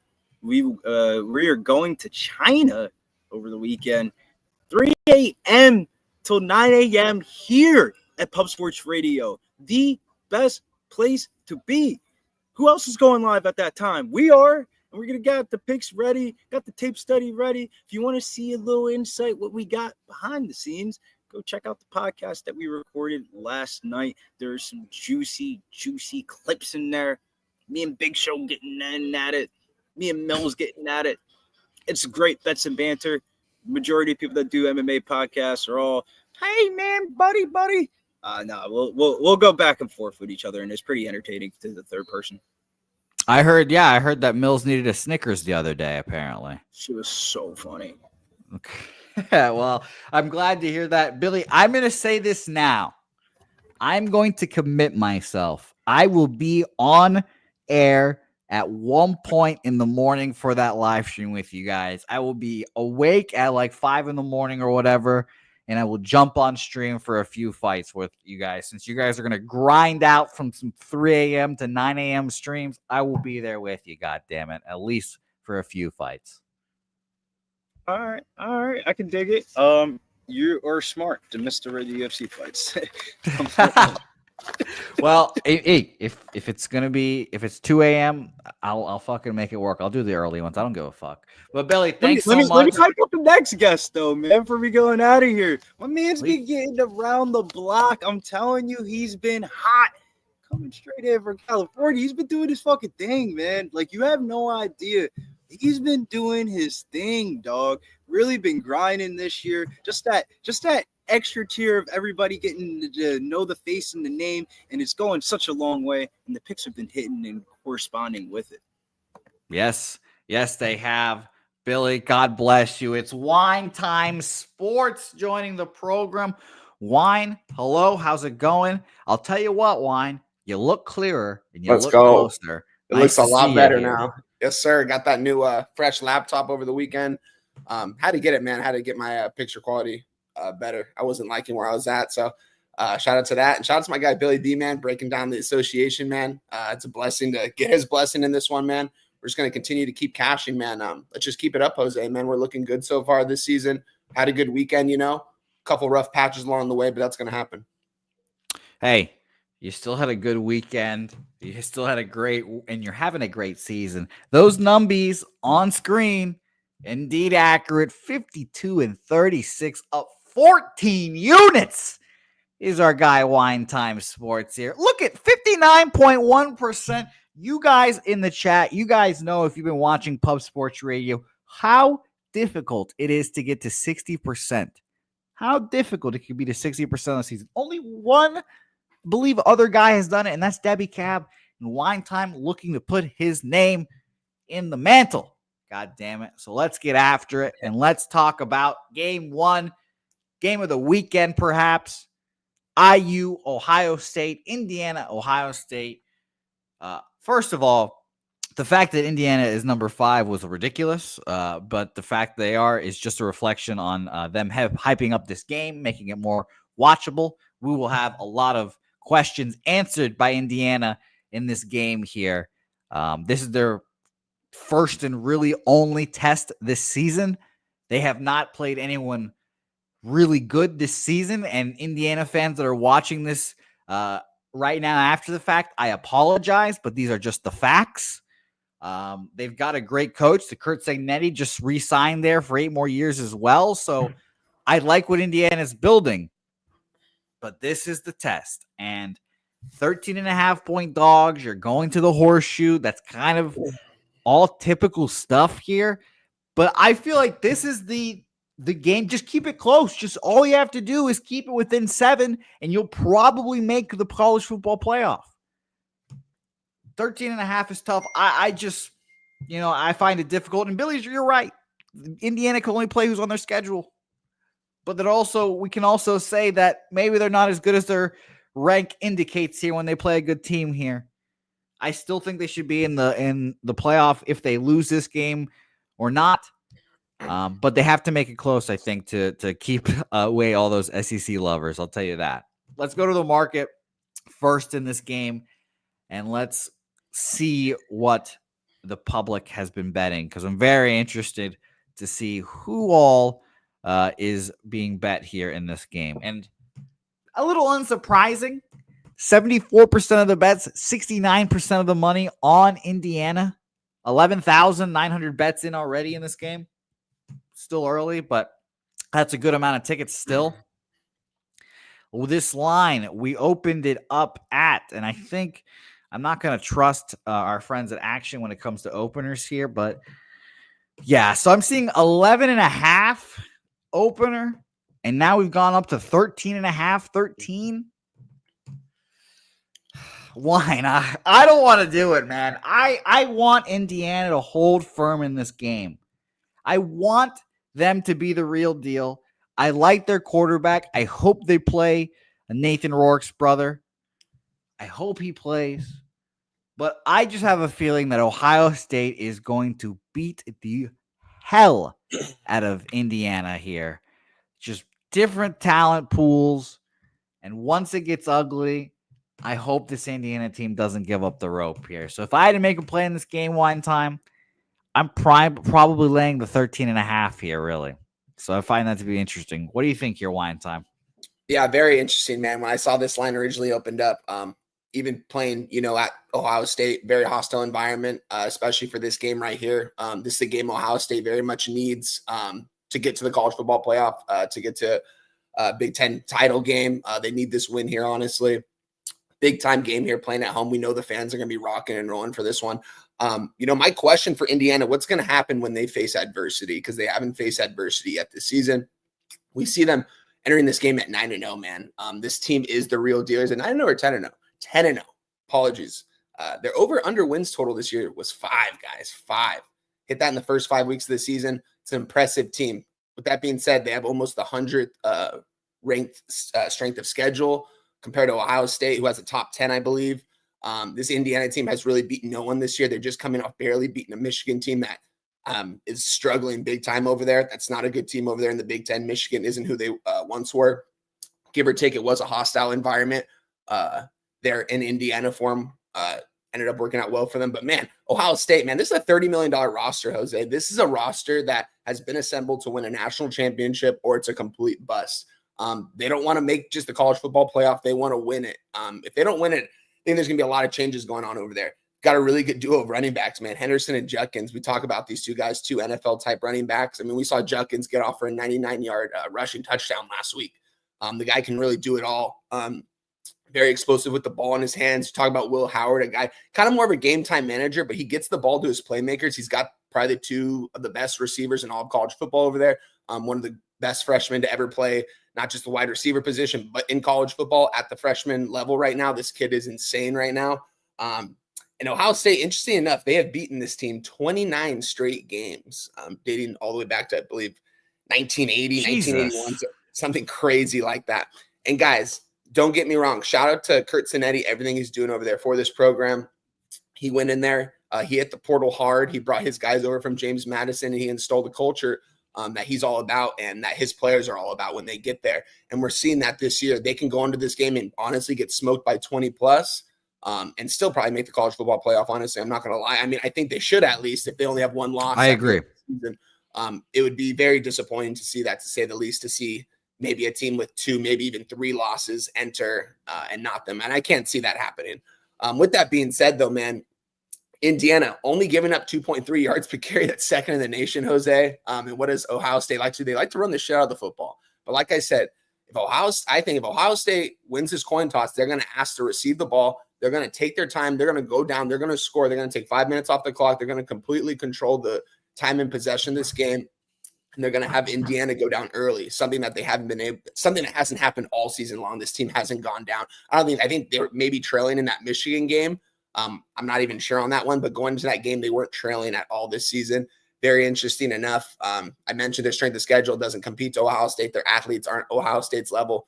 It's going to be a good coaching match. Kirk Zanetti against Ryan Day here, man. But I mean, Ryan Day does have Chip Kelly over there. This guy's been calling plays for a long time over there. I think this is Smack City, Jose. I think I was talking to Moose about this yesterday. I talked him off Indiana first half. I think he might end up getting to the window on Ohio State with me, because this is a clear-cut Ohio State spot. The national media loves Indiana right now. They're getting all the love right now, as they should. They're the number 5 team in the nation with the roster that they have. It is a good roster, but they should be getting national attention. But maybe it gets their heads a little bit. They enter this big hostile environment, a place that they haven't gone to all season long. The Rose Bowl, I mean, that was 25% Indiana fans. I was at that game, guys. You know what I mean? This team hasn't really gone to a very hostile environment yet this season. And I just think this is a clear cut. Ohio State wins by, I predicted the final score would be 31-13. I think that's pretty reasonable. And they're going to get this done here. I think they win by 17 to 20 points. The public's hammering Indiana and the line's going towards Ohio State as well. Odds makers are telling us this for a reason, guys. They don't make these lines. They make these lines for a reason because they know people are going to jump on the general public side in this matchup. It is Indiana because they're getting all the attention. Give me Ohio State minus the 13. It's at 13.5 now. I gave it out at 13 yesterday. Give it to me all day long here. They take care of business. Yeah. I mean, I get it. And I agree with the people in the chat and with Moose. If you're going to bet Indiana, first half Indiana, because I think they're going to use the razzle dazzle, the razzmatazz, as they say. So they'll pull out all the stops for this game. Yeah, I mean, like I said, Indiana. Who have they beaten this year? I mean, Washington. I mean, like, you can't say they beat a good Michigan team because Michigan's bad. Michigan State's bad. Washington, 6-win team. Nebraska, 5-win team. Northwestern, 3-win team. I mean, Ohio State barely lost to the number 1 team in the nation, a game that they should have won, honestly. A couple bonehead decision-making by Chip Kelly there. But with that being said, they're going to take care of business. This is an angry group that wants to win a national championship. Ohio State, whatever the spread is, you guys take that. Yeah, Billy makes a good point when he says that Ohio State's only played Oregon and Penn State. You lose one of those games, you beat Penn State. I get that. I think it's going to be a tough first half, and then I think eventually Ohio State's talent's going to wear through. And I think Ohio State will end up just winning this game 20, 21 points. Indiana will still make the college football playoff. We're going to hear the comments about SEC 2-3 loss teams versus Indiana. I get it. I understand it, but you can only, like Billy said, you can only play who's on your schedule. And if you go 11-1, I think you should probably make the college football playoff as well. So let's roll on here. Oh, real quick, one last thing. And another thing to Indiana's point, and someone said in the chat, it's Steve Fehrenbach, actually.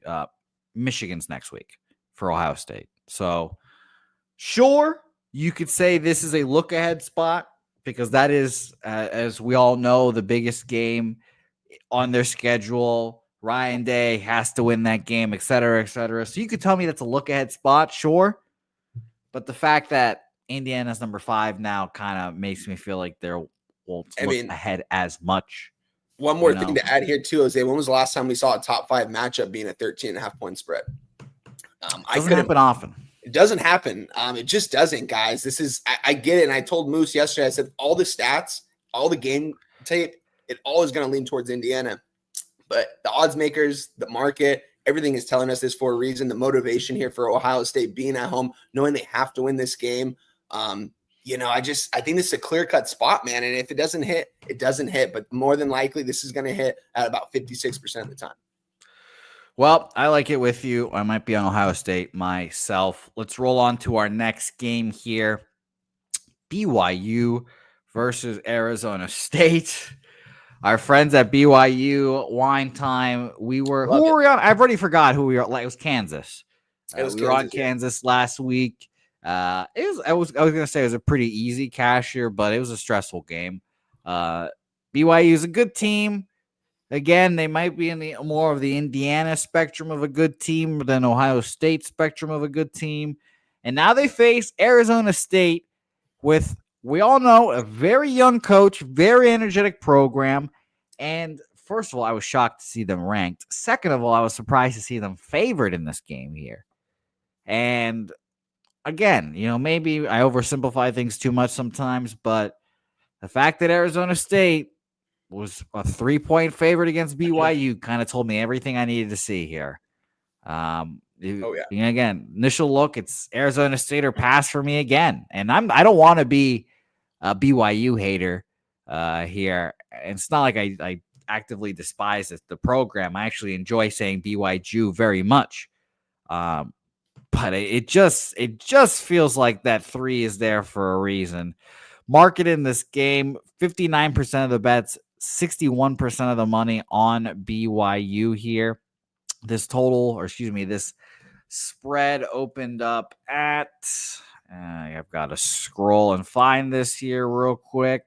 Here we go. It opened up at a 3 minus 110. Hasn't moved much. It's minus 115 now towards Arizona State. Actually, it opened up at 3.5 at some places. Interesting. So that's just gone down a bit. Okay. Yeah, I'm not going to move on this game yet. I do think Arizona is semi-interesting year wine time, but I'm not hitting 59% and up 14 units on the college football season. So please let us know what you're on in this game. Yeah, Jose. I just want to give a quick shout out to the chat. I forgot to do it when I first got in here. My guy Billy Friedrich, always good seeing you, my guy. Saturated, my Illinois guy right there. Justin McKelvey killed it on here earlier. He's been coming on, man. Love seeing him on camera. Love seeing him give out bets. The chat loves him, man. Great dude right there. Kong's Clip, another really fire college football handicapper. Love that guy right there. Moneyball, Steve, Scum Blaster, Kong's Clip, Lamont. I've got my guy Big Show in there. I'm just appreciate you guys for coming out here. T-Moss. Always appreciate the love from you too, my guy. Going into this game, man. Yeah, all love, nothing but love for that BYU program. They've been able to put together quite a great season this year, a season that I don't think any of their fan base, any of their players or their coaches thought they would have going into this one. I thought they were going to be capped at about 5 or 6 wins. Just give and take their roster. We didn't know Jake Retzlaff was actually going to be a baller. He's been playing some really good football this year. Shout out to him. Oh man, though, Jose, this is a game I just absolutely love here, man. You guys, Kenny Dillingham, head coach of ASU, just be watching out for him for the next decade. This guy will be running college football in the next 10 years. This guy is the real fucking deal. This guy was coaching linebackers at high school 8 years ago, and now he's head coach at Arizona State. This guy is the definition of a great coach, man. He goes out there, his players want him. He gets the players, he gets the right personnel in there. I mean, people forgot he was the offensive coordinator for Oregon and with Bo Nix, and he was the one that was able to get Dante Moore to transfer there. Right when Kenny Dillingham left there, he decommitted and ended up going to UCLA. Shout out to him, man. This guy's a good coach. No one thought this team was going to be doing this as well. And I think that Kenny Dillingham, you look at his track record this year, Jose, man, impressive wins against some very big-time coaches that have been coaching college football for a long time. Kyle Whittingham, Gundy, Malzahn, all these coaches he's just been able to take out. And he's been doing it relatively easy. Shout out to my guy Nasty Nate in there. As always, man, give me a tequila soda. But yeah, this is a good matchup though, man. I think ASU, they're going to be able to run the shit out of the ball here with that running back Cam Scatteraboo. Shout out to him. This guy's one of the hardest running backs to be taken down in all of college football. He's just so good after contact. He doesn't have like the shredded body of Derrick Henry, but he's got that like just ground and pound. He's not afraid to get hit. And he's going to go after you every single play. And he wants you to tackle him, and he wants you to tackle him hard because he's not going down unless you wrap him up. Shout out to Sam Levitt, quarterback over there at ASU, transfer from Michigan State. This kid's a redshirt freshman. He's been getting some national attention these last couple of weeks. He's been playing really well, man. Going into the season, I'm not going to lie, I kind of capped ASU as well as a 6 or 7 win team. Thought they were going to improve, but I didn't think they're going to improve this much. They're not only potentially going to compete for a Big 12 championship, but if they get there and win that Big 12 championship, they're going to go to the college football playoff. I've been looking at, I might be trying to look at odds for this, honestly, because I'm on ASU in this spot and they've got Arizona on deck. Yeah, it's a rivalry game. Don't get me wrong, but Arizona is in a bad place right now over there. They're not playing too good of football. We're going to see what they do this weekend, but I don't think this is going to be a look ahead spot for ASU. I think it's one game at a time for them to get to where their goals are. Sam Levitt, this guy can run with the football as well. He's been improved in his passing game as well. But they've got a good duo over there with those two guys. They play really well together and they get the ball to their playmakers in open space. BYU, man, they've been struggling on offense the last couple of weeks. It's no surprise. The last couple of weeks to Utah and Kansas, very close matchups. Retzlaff, he struggles under pressure. ASU really needs to rush the passer. That's something they have been struggling in this year. So they're gonna have to send guys. They're gonna have to send some blitz packages to get after him, to force him to turn the ball over if they get to the red zone. With that being said, man, I'm on ASU -3, -110 in this spot. I think the right team is favorite being here at home, despite a lot of the public coming in on BYU. More people are taking the ASU side now as the week is going on. I'm seeing about 41% of tickets. I just think it's a clear-cut mismatch on the field. ASU is going to want this game so much. They win this game, they might be going to a Big 12 title, and we'll see what happens after that, man. Kenny Dillingham's like 32, 33 years old, guys. This guy's young coach. Like, it's crazy. Like, doing such a great job, man. And I think that's just kind of the new era of college football. I was talking about it with Boston the Sauce, where you're saying like Gundy and Whittingham. These guys might be forced to leave because they don't want to do the kind of NIL work and do the kind of recruiting that these younger guys are up for nowadays. It's just different. College football is changing slowly, and this guy's going to be taking over here soon. So watch out for Kenny Dillingham and ASU. Give me ASU -3. All right, ASU -3 for Wine Time Sports. By the way, shout out to the chat. Like you said, some funny stuff going on in the chat. Steve Fehrenbach is a huge Ohio State guy, Big Show Michigan guy. We're seeing it all unfold in the chat. By the way, I saw Steve Fehrenbach saying he has a tattoo of Brutus the Buckeye decapitating a Wolverine. That was hilarious, Steve. I might need to see that. And hopefully you join us at Publipalooza 4 because I need to see that in person as well. So shout out to you. I wish you luck, Steve, and I do think your Buckeyes roll, like we mentioned. Billy Friedrich talking about if ASU does win this game, we'll be fading them next week against Arizona. I could see that as well. And Wine Time, let us know what that futures are for Arizona here and make the playoffs. I got to look at it still. I'll let you guys know, though, shortly. Yes, and Kongs, by the way, Kongs definitely might be a closeted Michigan guy because he does not like Ohio State either.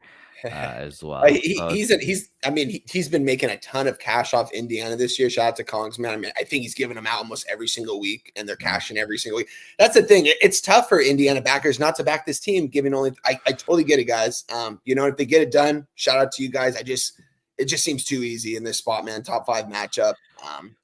Just seems too easy. Agreed. And Sir Mackey loves pie with the real important news of the day. The McRib will be back on December 3rd. So thank you, Sir Mackey. I'm thrilled to hear it. Let's go to our next game here. Colorado, Kansas. We just talked about Kansas and how they made us our cash. Thank you to Kansas. We appreciate them. And now we have them here against Colorado. Now, Kansas came into the season pretty hyped up, ranked, the whole thing. That seems like a far cry from that now. But last week, it seemed like they took a turn. They turned the corner, and I saw the post game. Like, they were like, yeah, we could have quit all the ranking, blah, blah, blah. And then they turned the season around a little bit. And now they're just kind of in epic ultimate spoiler mode for all the other teams. And they're a dangerous team. They're not bad. Like I said, they were ranked in the preseason for a reason. They're not a bad squad. Just started off horribly. And now we've got Colorado coming into Lawrence.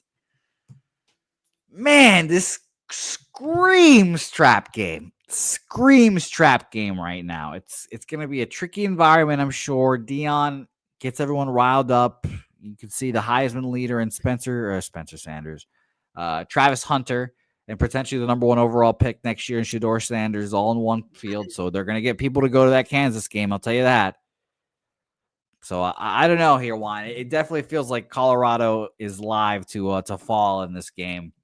Let's go to the market and see 50% of the bets, 60% of the money on Colorado here. So not many Kansas bettors out there.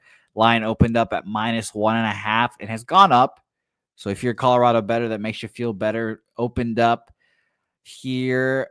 And I shouldn't even say that because there's certain books that get to the market much earlier than others. So they open it up at 1.5 and just immediately go up to where everyone else is. This line really opened up at 2.5, 2, and has gone, kind of back and forth. It's up to a 3 like we've seen here now. But that's interesting. So there's a couple different starting places for this line, bouncing around a little bit everywhere. But the point of this little, soliloquy here, Wine Time, is that I think Kansas is live yet again here. I think they're definitely live to come out on top, win this game. They've got a good coach. What do you think about this matchup? Yeah, a really good matchup right here, Jose. You mentioned last week we were on Kansas. Been on Kansas the last 2 weeks in these kind of, fishy spots, Public hasn't been seeming to get on Kansas, and I can't seem to blame them, honestly. If you look at their tape in the beginning of the season, they were really struggling on offense to start the season. I kind of touched on it earlier in the year with you. saying that Kansas lost their OC, who was really good last year. I mean, there's a reason why Kansas was ranked going into the season was because of Coach K. He's over at Penn State now, running the play calls over there for him, got a big-time job over there. Left Kansas. They brought in their new offensive coordinator who wanted, at the beginning of the season, in all of his interviews, he was saying he wanted to run the exact same kind of offense. He was going to make a couple tweaks to it.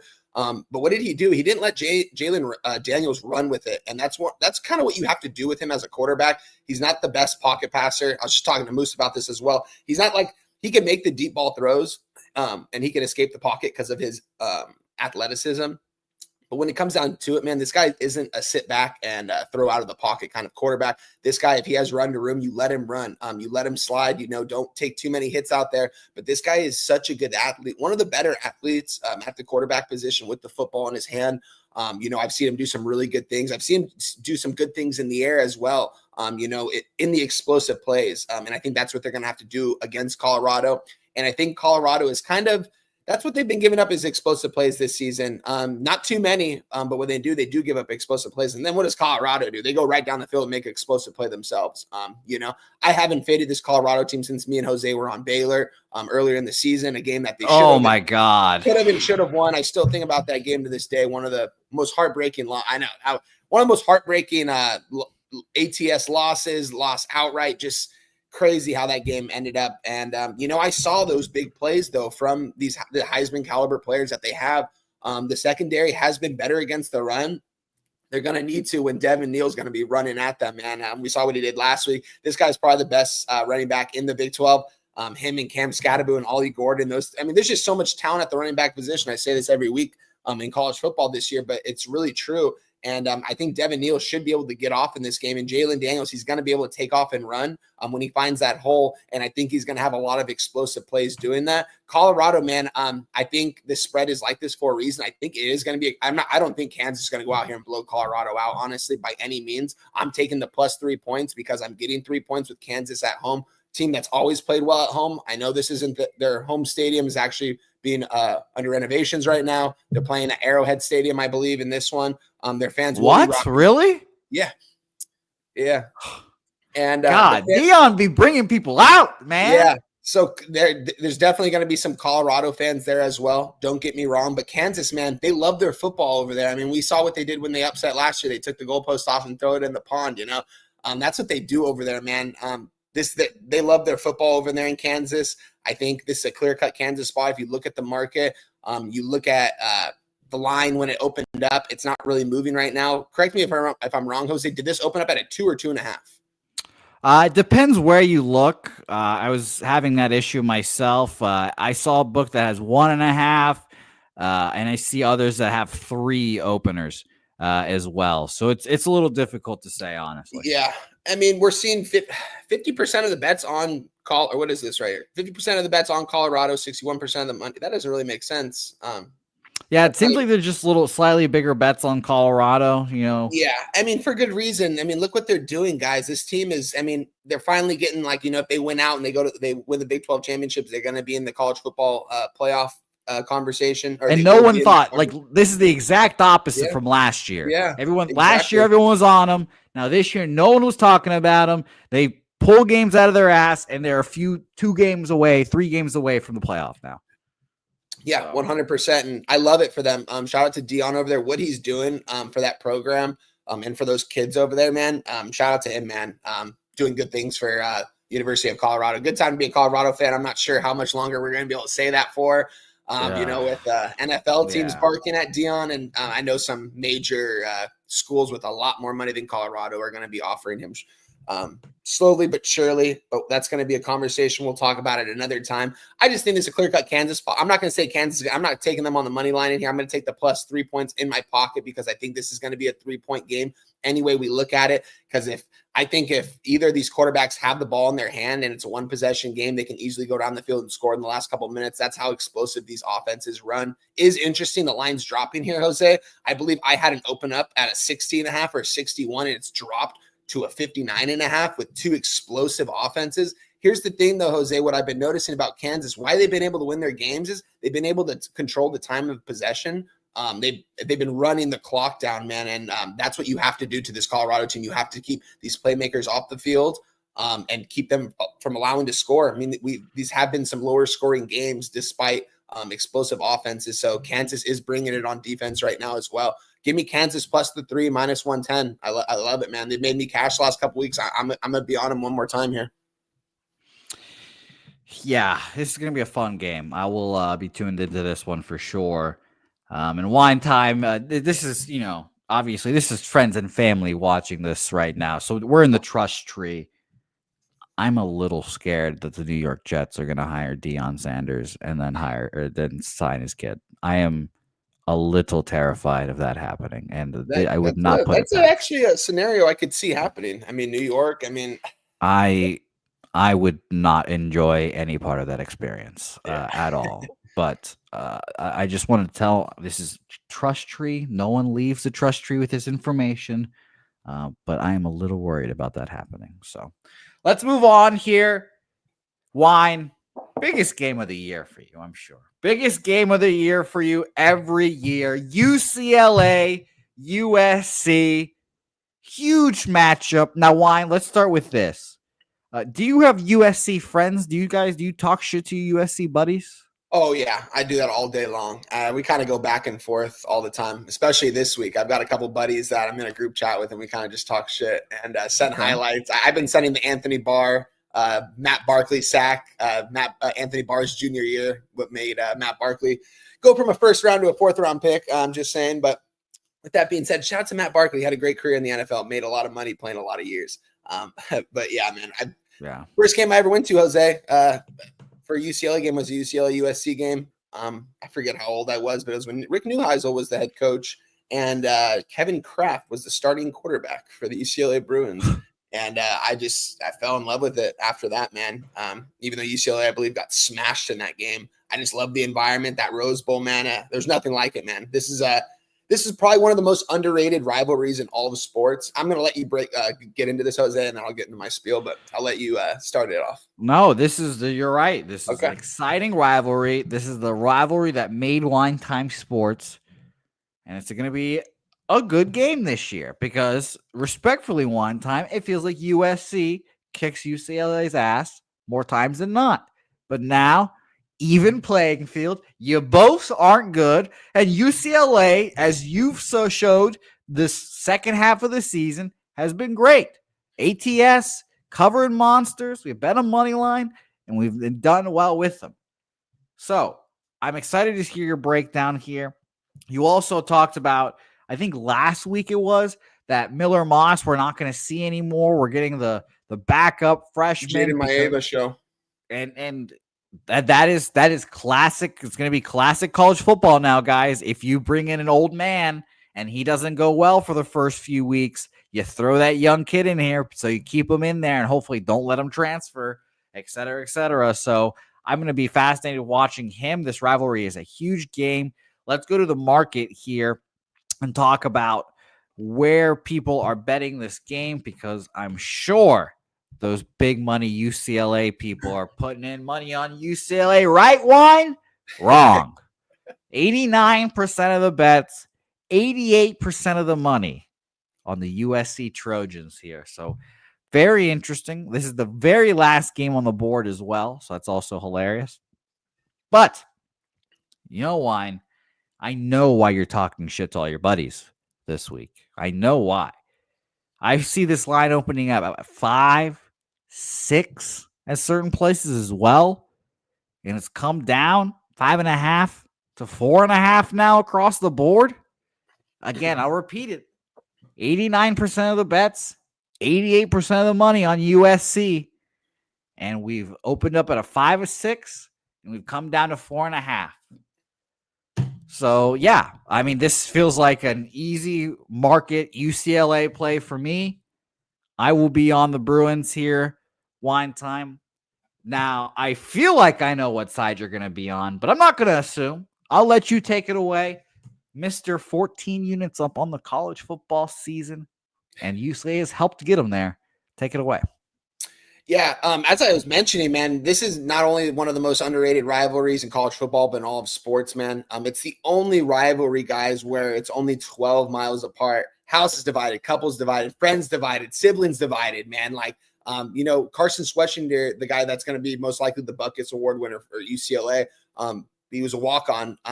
This is his first year ever starting. He's most likely going to win the Buckets Award this year. He was saying how his sister goes to USC. His other sister goes to UCLA. And his sister from USC will be there in a UCLA Bruins jersey for sure. He confirmed that. But with that being said, man, great rivalry for sports, man. As I mentioned, only 12 miles apart. All these kids, how it was when I grew up, it was recruiting heavily in the Southern California region. If you were a top prospect, you went to either one of these schools and you played with each other in high school, against each other in high school. And then you either go play with each other on the same team or you go across town. And you got to love that, man. Only 12 miles apart here.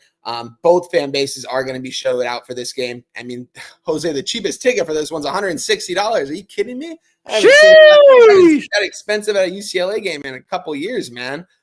So it is a big rivalry game, though. It's a 7 o'clock game, 7:30, guys. West Coast time, 10:30 for you guys out there on the East Coast.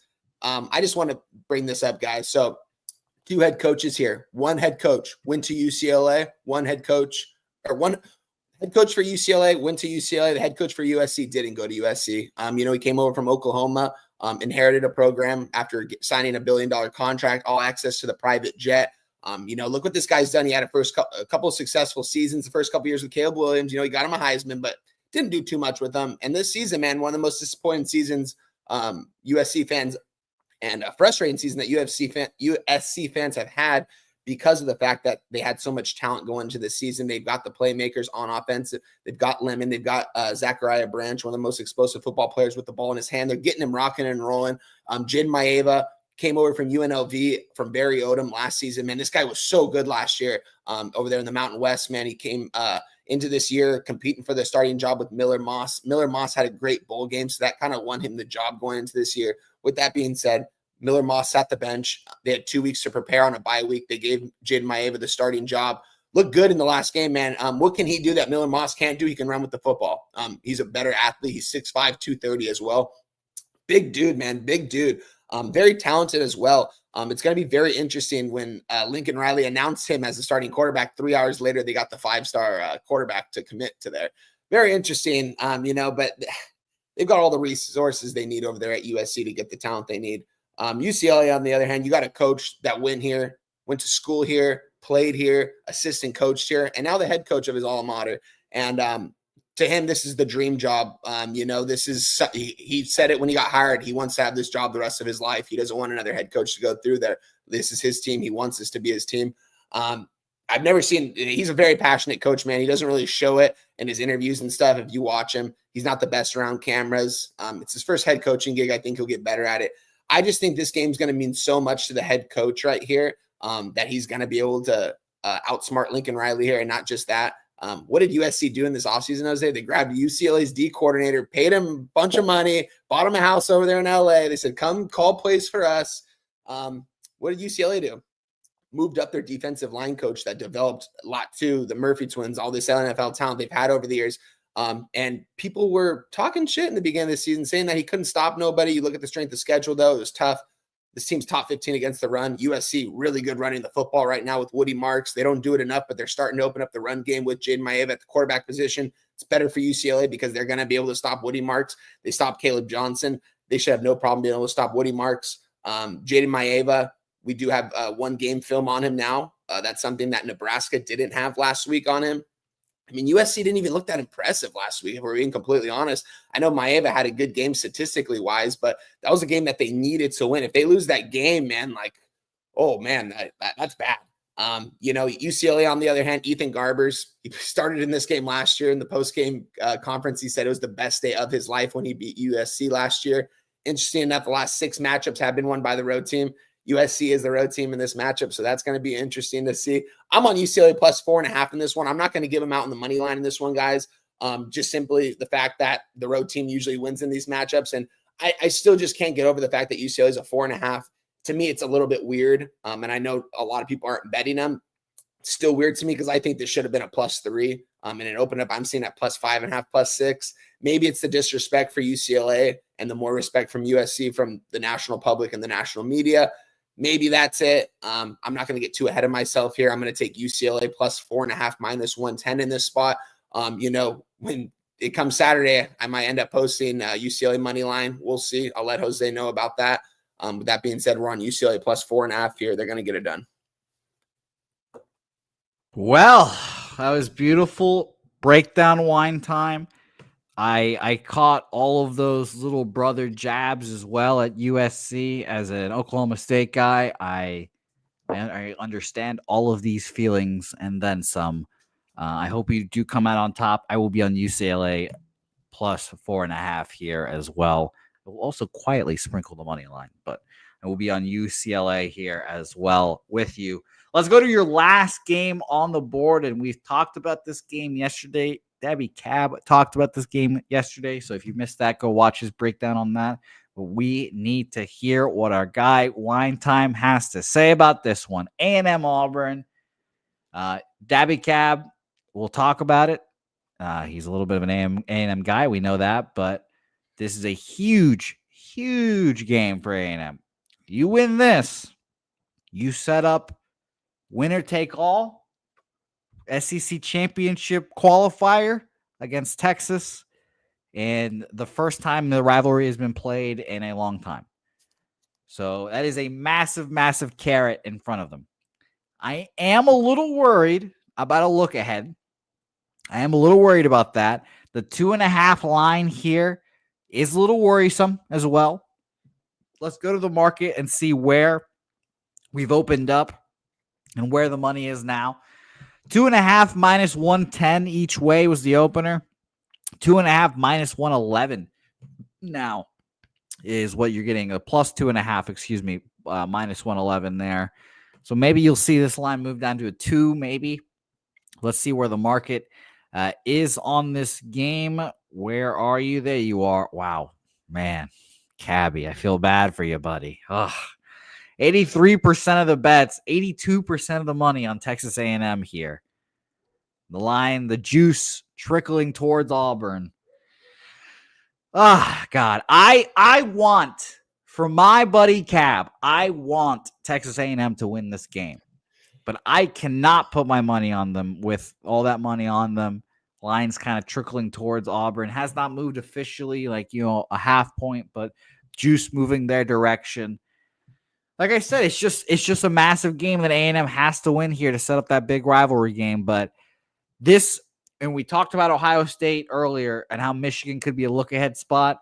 And we said, Indiana's ranked, so they're, big game, national televised. This is the game that is ripe for a look-ahead spot, and Texas A&M fucks it up here. They're playing an Auburn team that not ranked. Everyone kind of shits on, but we know SEC bad teams are different than regular bad teams. So it's like they're still going to be competitive, and that 2.5 line makes me feel like Auburn's very live in this game. Now, again, I want A&M to come through for my guy Dabby Cab, but it's just scary to try to, bet against that market here, Wine. So take it away. What do you think about this interesting matchup? Oh, man, Jose, this is a tough matchup. I was talking to Cab about this when I first saw the line. I asked him what he was on. I mean, I knew what he was going to be on in this spot. Really good game, though, here, man.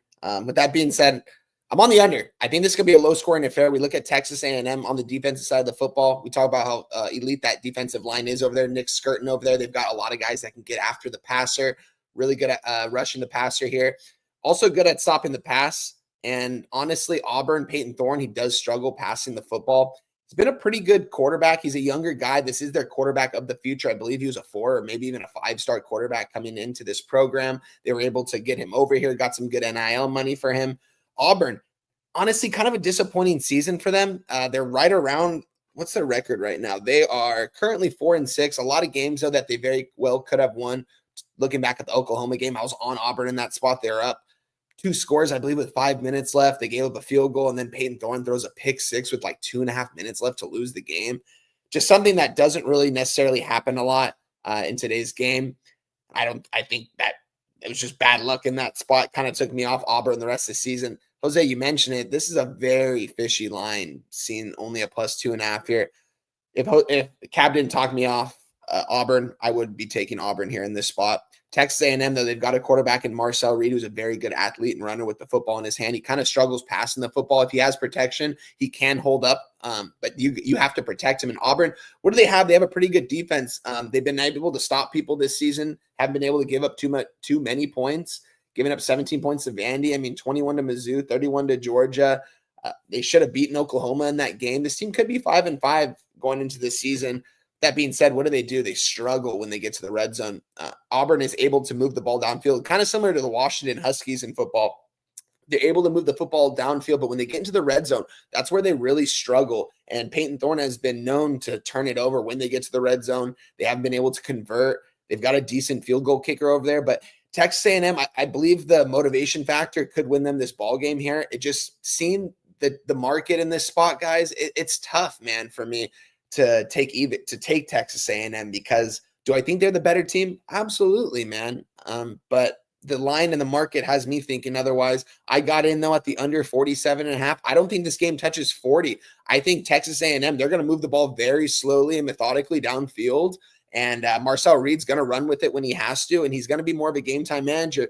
And Auburn is going to be able to stop them on some drives, I believe. And when it comes to Auburn scoring, I don't know how they're really going to score on this Texas A&M defense, because we mentioned they have a really good defense. They've got a good defensive line that likes to get after the quarterback. Give me the under 47.5 minus 110 in this spot. I'm going to stay off the side in this one. We'll see if I get somewhere by Saturday to see where this line goes. I definitely think it might be a trap, but I'm just rooting for my guy Dabby Cab, because I know this game means a lot to him and this program. They need to win this game to get to where their goals are. So with that being said, I'm going to stay away from this side. I'm going to keep with the under. It's moved to a 46.5. We don't have a ticket count on the under. At least I can't get one on action right now. But from what I'm seeing, I think this is only going to go down more. I think the public's going to kind of come in and hammer this over. So we'll see about that. Le'Veon Moss is out for this one too, Jose, the star running back for Texas A&M. He was out last week. They played New Mexico State or New Mexico last week, though. Not an impressive team, a team that you should be able to beat with your third-string quarterback. It's a tough matchup, man. Very tough. So I'm going to stay away from the sidewise. Yeah. And Nunya, you're right. We did not mention the Iron Bowls next week for Auburn as well. So, maybe they're looking ahead to that, but I don't know. 1-5 SEC team. I don't feel like looking ahead to much in general. And thank you for your opinions, Nunya. I appreciate it. I obviously don't know as much about the SEC as you do. So thank you for jumping in here, letting us know what you said here. I think it's a trap. I really do. I think A&M is a trap here, but I'm not going to move on it. If it gets to 2, if it goes down to 1.5, I will. And I know Cab's not going to see this video, obviously. So I'll quietly bet Auburn and not say anything to Cab, and then don't say anything to him as A&M falls apart and everything. But I do think Auburn is a side here, but hopefully I'm wrong for Cabby's sake. Wine, beautiful breakdowns. It was great to talk to you here. We have, we're coming down to it. This is last 2 weeks left, right? We're getting all these. You could tell that college football is about to end because all these rivalry games are about to happen or happening right now. So you're 60% climb. You're almost there. Just 2 more weeks of having a good week, and I think you can get there, Wine. So I'm excited to see you do it here. Where can the people follow you, I should say, and anything you want to plug before you get out of here? Yeah, Jose, I'm going to give you guys, I've been doing this last couple weeks. I think we're 1-1. I'm going to give you guys a little bonus play here on some of the MAC action we got going today. We got 3 MAC games going up today.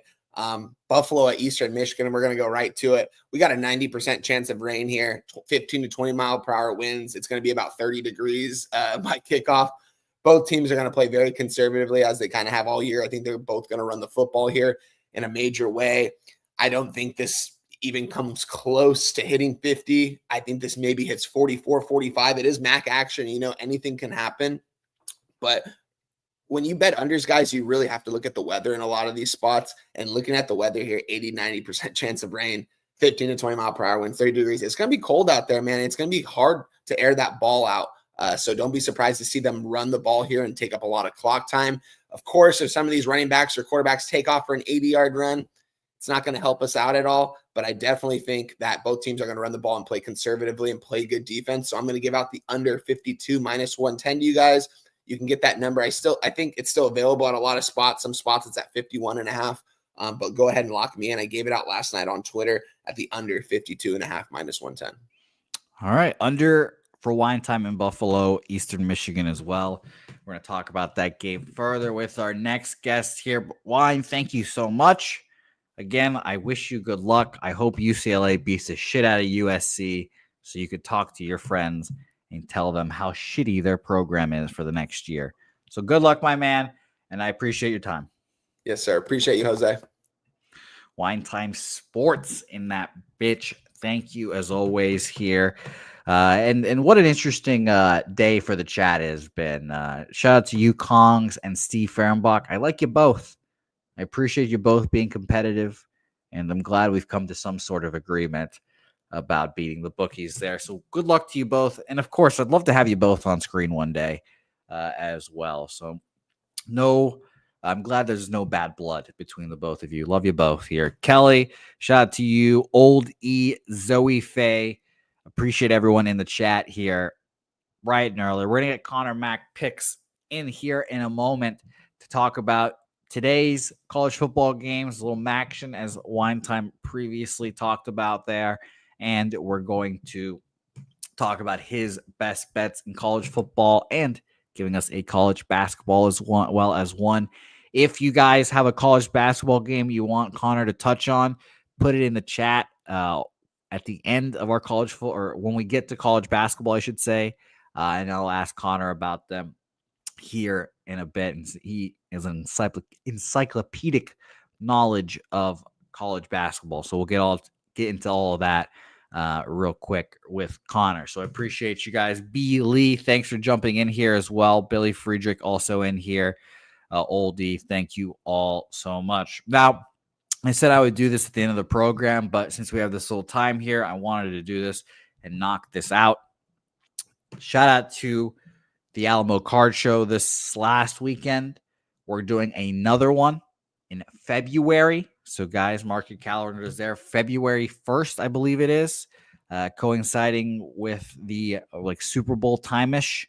So, mark your calendars. It'll be another Alamo Card Show. And yeah, it was a really fun time. Me, Victor, and T, we filmed content, walking around, talking to card vendors, finding expensive cards, talking about them. And I'll show you guys what I got. So I'm going to play Stacks one more time while I get my shit together in here. So everyone enjoy the sultry tones of Stacks one more time. Stacks, stacks, stacks, stacks, stacks, stacks, stacks, stacks, stacks, stacks, stacks, stacks, stacks. Almost broke my damn back reaching back there. So this is mainly for you, Big Show. My guy, Tristan Cassis, excuse me. I bought basically all of my Red Sox rookies here. I got obviously Roman Anthony, and there was a lovely grading thing as well. You could get your cards graded there, $10. I got them graded, 10 Big Show. Marcelo Meyer, obviously, as well. And shout out to, again, the creepiest card in the bunch, Caitlin Clark here, which you guys can learn about, again, in that YouTube video. There's a YouTube short right now. When we found it, it was hysterical to me. And last, but certainly not least, my only card that I'm proud of, I bought a Shohei Ohtani card, PSA 10, as the kids say, Big Show, out of 118. I don't know what it is. It is apparently 193 out of 199, I guess. I don't know. But this was the only card that I was proud of, and I had to spend significant funds on. So shout out to you, Big Show. I hope you enjoyed that. There's going to be more cards content coming on Pub Sports Radio. So, enjoy all of that here. And it's going to be fun. So tune in. Let's get into college football, and let's bring on the one and the only Conor Mac Daddy. Conor Mac Picks joins the program. Conor, hello. Nice to see you. How's it going? Jose? The hair looks crazier than normal, but how are you doing? I'm all right. I told myself, Connor, I don't know if I've told you this already, that I'm not going to cut my hair for the rest of the year as well. So it should be very interesting to see how my hair operates. I wish I could comb it, guys, but if I comb it, the same thing happens. It goes up either way because I'm just running my hands through my hair, stressing about what am I going to bet today. But it's going to be a fun one, Connor. Yeah, well, you got hair. That's all you need to be happy about, Yeah, I have it for now, Connor. I have it for now. Same, so I can't complain. In a few years, Connor, I'm not going to have it, and it's going to be disgusting. It is going to be disgusting. But let's get into it. That'd be crazy. Connor. You bald? I'm gonna be bald as bald fuck as one day, Connor. It's gonna be really sad. Right. It's gonna be really, really sad. Wine time, or excuse me, not wine time. Saturated. I am manscaping, you son of a bitch. Since you're asking, I am manscaping. He's asked, not me. He asked. Buffalo, Eastern Michigan, Conor Mac. We just talked about this game with old Wine Time here. He likes the under. We've got rainy, windy conditions. Football weather, as the kids say in Michigan here.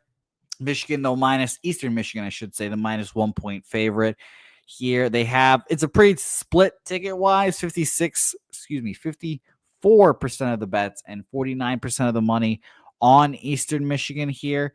We had openers at, minus, wow, is this real life here? -2.5 for Eastern Michigan was the opener here a few days ago, and now it's flipped all the way to Buffalo -1 at certain books here.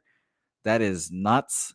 Indeed. Yeah, 2.5 here, and we flipped all the way to the -1 on the other side. So fascinating stuff, Connor. What do you think about this matchup here?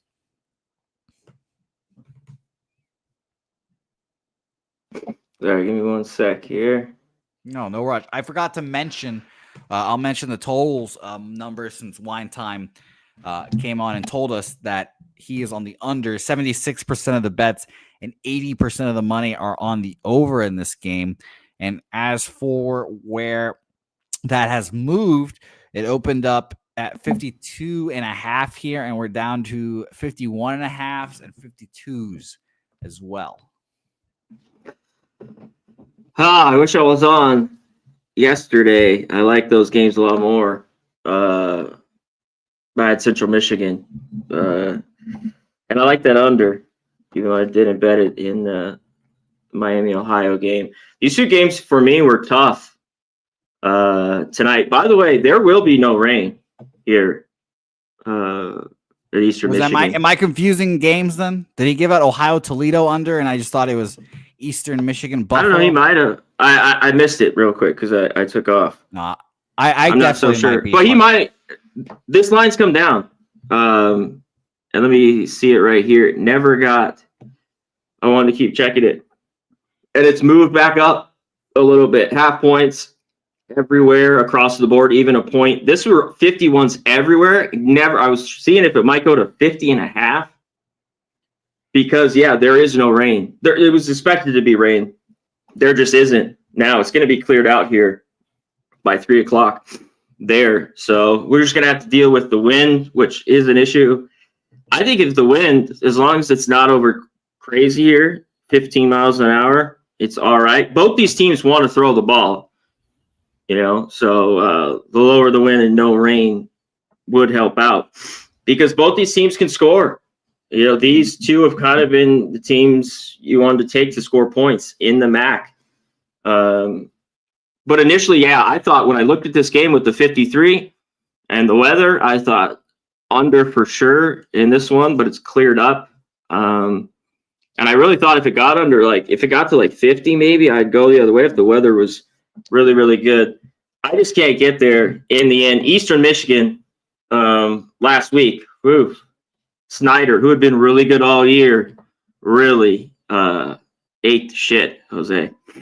He had 4 turnovers. He had 3 picks where he was good all year. I think he only had 2 going into that game against Ohio. We talked about it. The line kept moving. And had it taken. They were up 7-0 after the first quarter, and it all fell apart. So he's got to be better. And I think he will be. They got to. On the other hand, Buffalo, they're going to want to throw it to their quarterback. And they went through that thriller against Ball State. Ball State probably should have won that game. That was crazy, 51-48. This was just tough for me. Both these teams, are kind of equal when I go through everything. Eastern Michigan as a favorite. That's why it's come the other way. Initially, it was never a 3 or 3.5. I'd look to Buffalo. Eastern Michigan as a favorite just hasn't been any good, even as a short favorite. This year, they've won a few games. We talked about that last week, how they've covered a couple, even as a short favorite earlier in the year. I have it right here. They were bigger. What were they, 3.5? They covered 38-34, barely. Kent State, 14-point favorites. They covered at home. So in the classic dog rolls where they've covered all before. So, yeah, just a tough one. Now, weather clears up. These teams will score points, flat out. Buffalo, both teams should be able to run it well. Like I talked about, both these teams could throw it a little bit more than the other sides. And their defenses are horrible, and Buffalo's even worse. Their overall defense is 110. It's kind of weird to say, but Eastern Michigan's just been a little bit better with like bend but don't break throughout the year. And it showed. They're 87th overall, 85th, giving up 159. And they're decent against the pass, 226. So, yeah, I kind of, now that if the weather was better and this was a 50, jump on the over. But I'm going to stay off. I'm going to stay off as well. No action for me in this first game. By the way, Connor, I took NIU last night as well. I took a money line. It was disgusting to see that display. Well, I get it. Like when I looked at it, I thought, the defenses were just so close in that one. And one thing, it's kind of worked. It's some of these games where you even look this weekend, like, you better hope, like, Nebraska plays well that they haven't with Raiola. All of a sudden, he guaranteed a win. I looked up. Wisconsin's beat them like 10 in a row and beat them 13 out of 14. And they're 2.5-point dogs in Lincoln. And they both need to win to get in bowl games. But I was just saying, good luck if you really want to take Nebraska, even laying 2.5 at home. So, I mean, I get where you're looking at. Last night, the game was just too tough for me. It was just the under nothing in that one. Okay. Action. Let's roll on to our second Maction game. Ohio Toledo here. 1.5 point spread. Now, I got my games mixed up with wine times under just because this total 3 days ago, Connor, opens up at 51. Later that day, it goes to 48.5.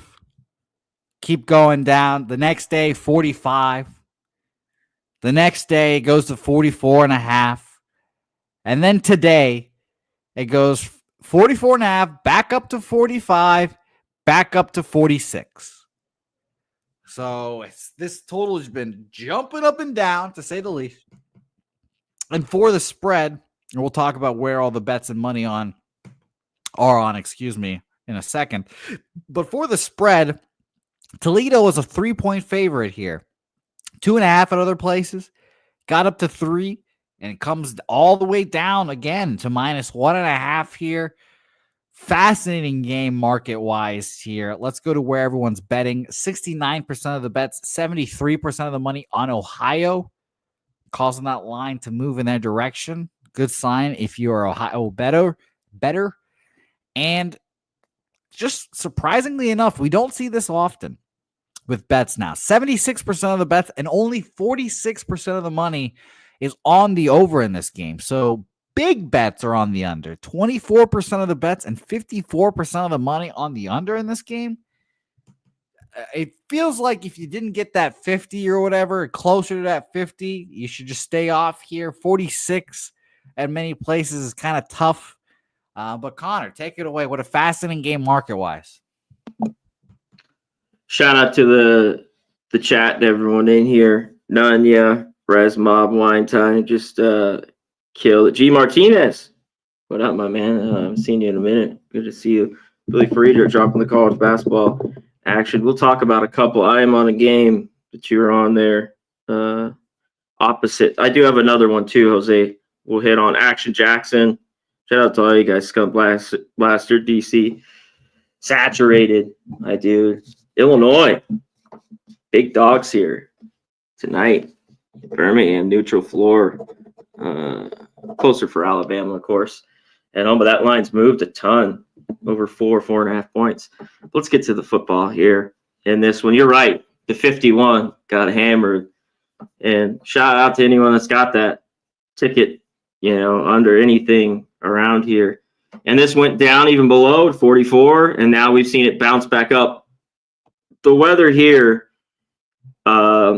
similar. It's cleared a little bit. Wind about the same, though. I mean, there's gusts maybe up to 20, but around 10 to 12. So just, be a weather guy when looking at this. Because even right here at this 46, I lean under in this football game. I get it. One time he's on the under. I like it.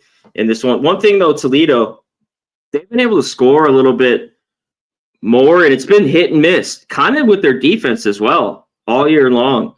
Toledo under 7-3 to the over. And most of their games would get over this number here, right around 45. It's like, what Toledo team are we going to get in the end? And when we hit everything up here, Toledo's offense, pretty solid. Of course, they throw it a little bit better, average 250, run a little bit less, 122. And Ohio's defense, this is where they're solid in the trenches, not only their offensive line, but their defensive line.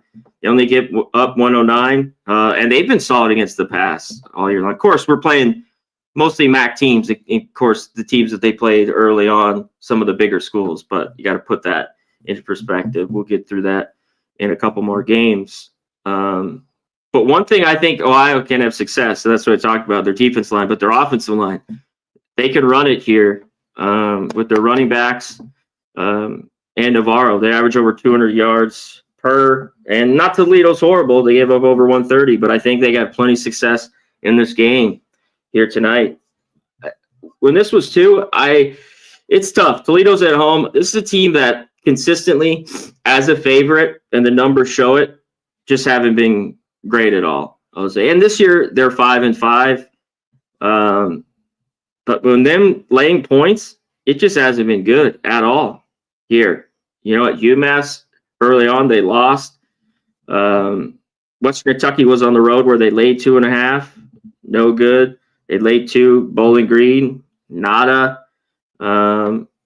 But last week, they did get the big win against Central Michigan, 37-10, laying 2 touchdowns. And no way I wanted to touch that game at all, even Central Michigan.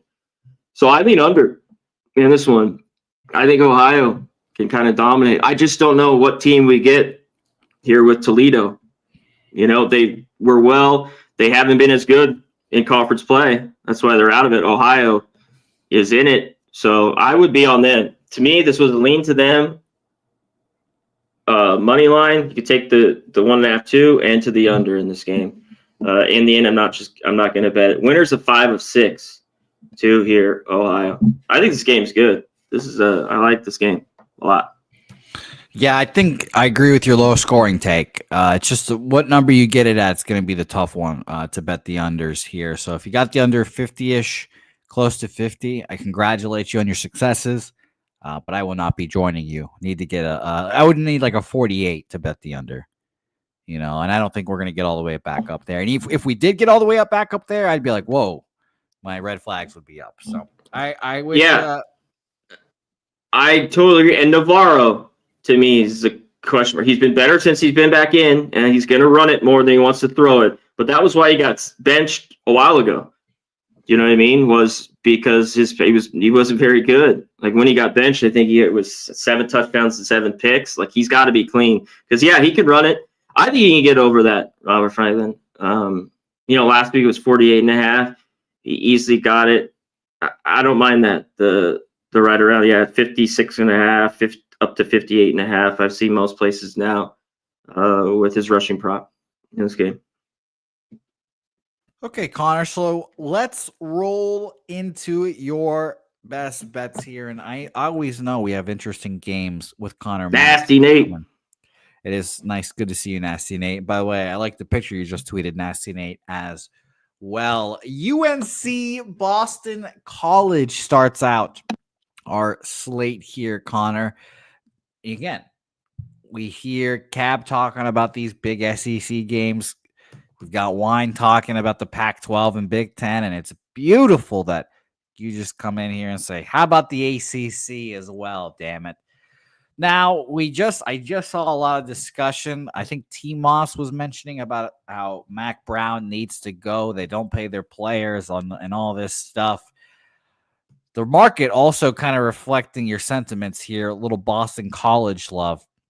T. Moss. 32% of the bets are on Boston College, but 54% of the money on the +3 there. So fascinating to see where that has gone. This also, we see where this opened up at. I'm seeing openers of 2.5 here, +2.5 as well. So not maybe as dramatic of a move as first thought, but interesting that there's bigger bets on Boston College and line has gone up 0.5 point here. And for the total, I'll mention 79% of the bets and 87% of the money is on the over in that game here. We also moved that down 0.5 point. 57 was the opener, 56.5, 56. Now we're even seeing 55.5. It's interesting. Connor, what do you think about this game? Yeah, I have to be on this one here with BC at home. This team we're going to hit into a little bit more. They want to get and play in a bowl game. When you're 5-5, they need to get there. Now they have Pitt next, so they have these 2 games. But I think they can win this game outright here. And I thought more of was a pick 'em. I think they're taking a little bit too much with Castellanos. Good riddance. He didn't want to be there. See ya. So, last week they hung in SMU, a lot of success. Everything's weighing on them too. They played some of their, tougher games where it just hasn't worked out for them, at least to cover the number. And even the Duke game, they probably last, but they got a bullseye on their back. We've seen their game. There's no more 10.5 10s with Virginia. They're down to 9. I think that might go down even more, Jose. That's why I didn't even give that out here. But Grayson James, I thought he played well. He played well when he came in against Western Kentucky when he had to come in. What was that, the 28th? They barely pulled out that win. Western Kentucky, having a decent year. I mentioned 18 to 32, 237 a touchdown and a pick. I'll take that all day. Some of these kids and these turnovers, interceptions that especially have plagued me more than ever this year in college football, which that happens when you're on the side, when you do this year in and year out. That everything's not going to be the same. Nobody likes vanilla. Well, people like vanilla, but maybe you need a little something else. I love me some vanilla. I love me some vanilla, but every once in a while you need something else. But they could run the rock here. Robishaw's been very good. They got McDonald back the last couple games. He had a big game against Syracuse, 133 at 11 for 63 last week with those 2 backs. And they have some solid receivers, does Boston College. And when you look at these 2 teams, the defenses are similar. Even some numbers you look at, North Carolina is better in a few, but I don't trust this defense at all. There's real problems here going on at North Carolina. Criswell's been pretty good. Last week only 14 to 22 for 130. I think and a touchdown and all. Since he's been in as their QB, has 12 TDs and 2 picks. And he'll probably be solid here. This is just a tough spot for them. A team that doesn't cover numbers ever. Jose, they didn't cover last week too. Wake, had to go to their other quarterback as well as Bachmeier went out. Maybe that's a good thing because he could be erratic anyways, but they cover that number. And BC's a team. This is where I want to back them. They covered last week, but I want them here at home, flat out. Here at home, they beat Michigan State, Western Kentucky. Of course, Duquesne, that was right away, 56-0. Syracuse, 37-31. And the tight game, which they covered, which I was on against Louisville, 31-27. They want to get to a bowl game. I took the 3.5. Look around. If somebody can find a 3.5 at our legal books that we're on. If not, give me the 3 at DraftKings -108. That's the best I can see right now. Yes, do some PC. line shopping for us, lads, please and thank you. I was thinking about this as well because, Connor, this is the time of the season where you'll have futures in your account, but you'll know at this point they're losers. Like for me, for example, I have Boston College to win the ACC as one of mine. And I bet that because I was like, God, I mean, they're going to outcoach everyone. Bill O'Brien, he's a decent to good offensive mind in the NFL. Why can't he just outcoach all these guys? Blah, blah, blah. So I see that all the time on my phone. I just look and feel like an idiot. But I'm going to go back to that point right now. Mac Brown, old, washed up. Maybe this is last year at UNC. Bill O'Brien, I think he could just coach circles around him. And I think that Boston College could indeed win this. Indeed, outright. And, North Carolina, they've got to 6-4, of course, and they play NC State, obviously, the rival last game of the year. But they haven't covered any numbers. And they got those wins, Virginia, Florida State, Wake, 3 in a row. And I like how they've been playing. But, yeah, BC here at home. Yeah, Rod, I agree. I grabbed the 3.5, but for the show, if we can't get it, the 3's fine. All right. Well, let's go to a game I probably should have touched on first because it's on Friday. And Connor, I can't believe that you're actually talking about this game. Temple versus the UTSA Roadrunners here. Was shocked to see this on your card. Now, UTSA has gotten their shit together a little bit. They opened up horribly. It was a terrible, terrible start to the season. But admittedly, I feel like you can forgive those things. Owen McCown has looked phenomenal in his last 3-4 weeks. Just been great. And his first, few games, he was basically a freshman, first time out there, trying to figure it out. I get it, whatever. And, new coaches, all that good stuff. But UTSA has kind of found their form. They're not a bad team. They can score with everyone now, it seems, again. But Temple just fired their head coach. Correct me if I'm wrong, Connor. They just fired their head coach. And this is an angle across all sports that I kind of just love to back blindly. Just take the team that has their coach fired. It promotes accountability across the whole facility. Now, it works. I think it works better in the pros. Because with children and transfers, all right, he's gone. Fuck him. I'm gone too. This sucks. Blah, blah, blah. It's worked great in hockey in the NHL. Yeah. Really good. It just has. It's been crazy. Yeah. Yeah. And shout out to whenever the Bruins play next. Tough times. Yeah. Yeah. Ego. That will be a bet on the Bruins and probably the under. Let me tell you that now. But I don't know if that's going to work here for Temple. I thought this line was a little ridiculous at 16.5, but Temple's been pretty bad. Senior night for UTSA too. And Connor, what the people really want to know, and I'm sure you're interested as well, Connor. 2 years now I've bought UTSA season tickets. I've not gone to a game in 2 years. And this is a Friday night, I think. So I think I might be able to go to this game, Connor. Maybe the streak gets broken here. I'm very interested to hear what you have on this game. What are you betting here? Yeah, if this was Saturday morning, I would not go to this game. Yeah, well, I think it leads to Temple even more, and I get it. Like, sidewise, I don't want to lay the points here with UTSA. And Temple, I think, maybe could hang around a little bit. But one thing, even last year's 49-34, this Temple team, numbers from home to away have been just dreadful. 0-5, and the defense is awful as well. At Navy, they gave up 38. They lost 38-11. UConn, the only one, 29-20.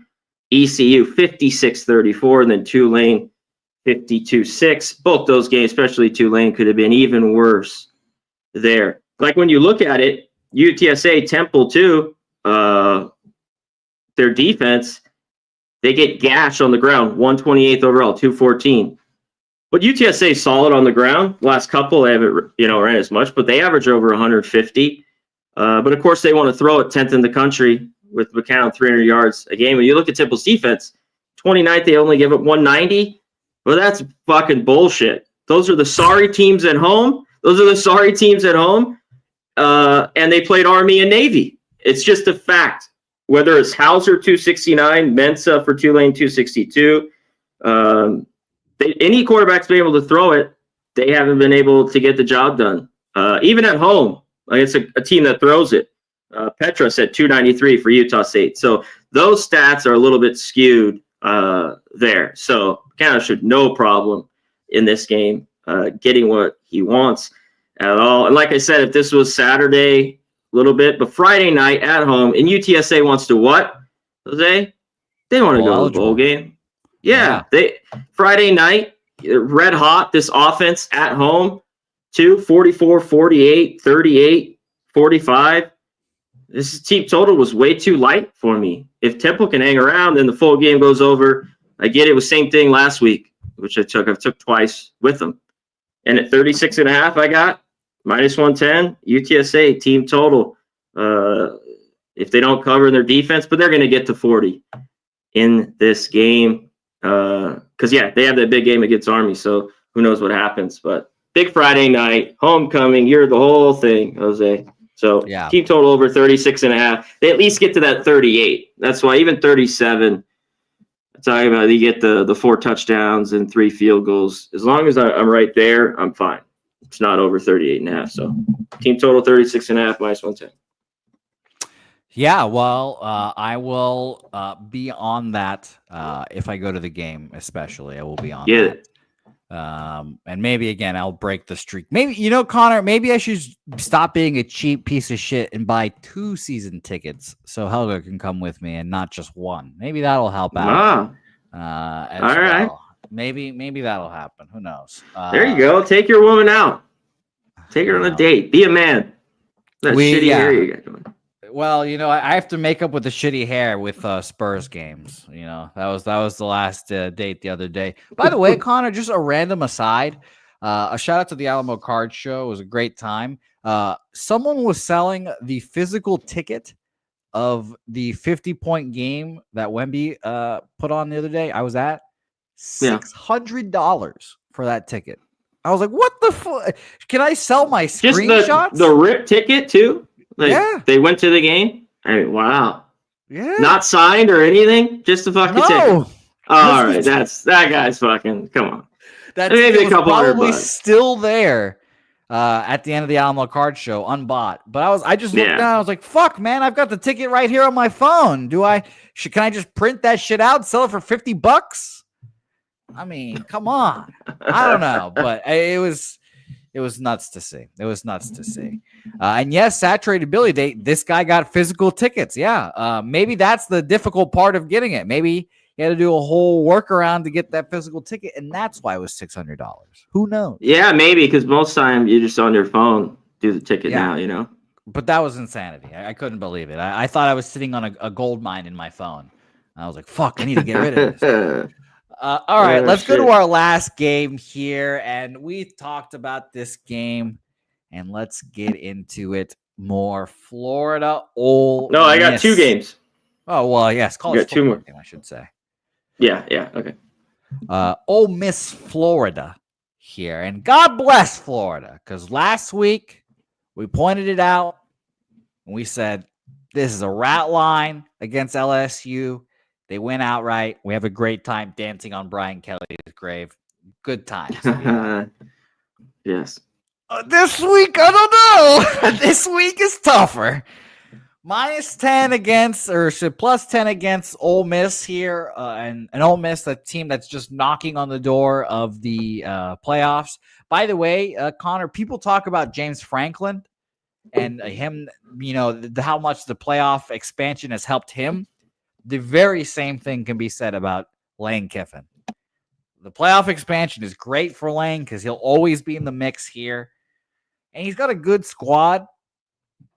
But, I mean, I don't know. I'm not ultimately worried about Ole Miss winning a national title here. And Ole Miss fans in the chat can now flame me if that does happen. I hope it does for you guys.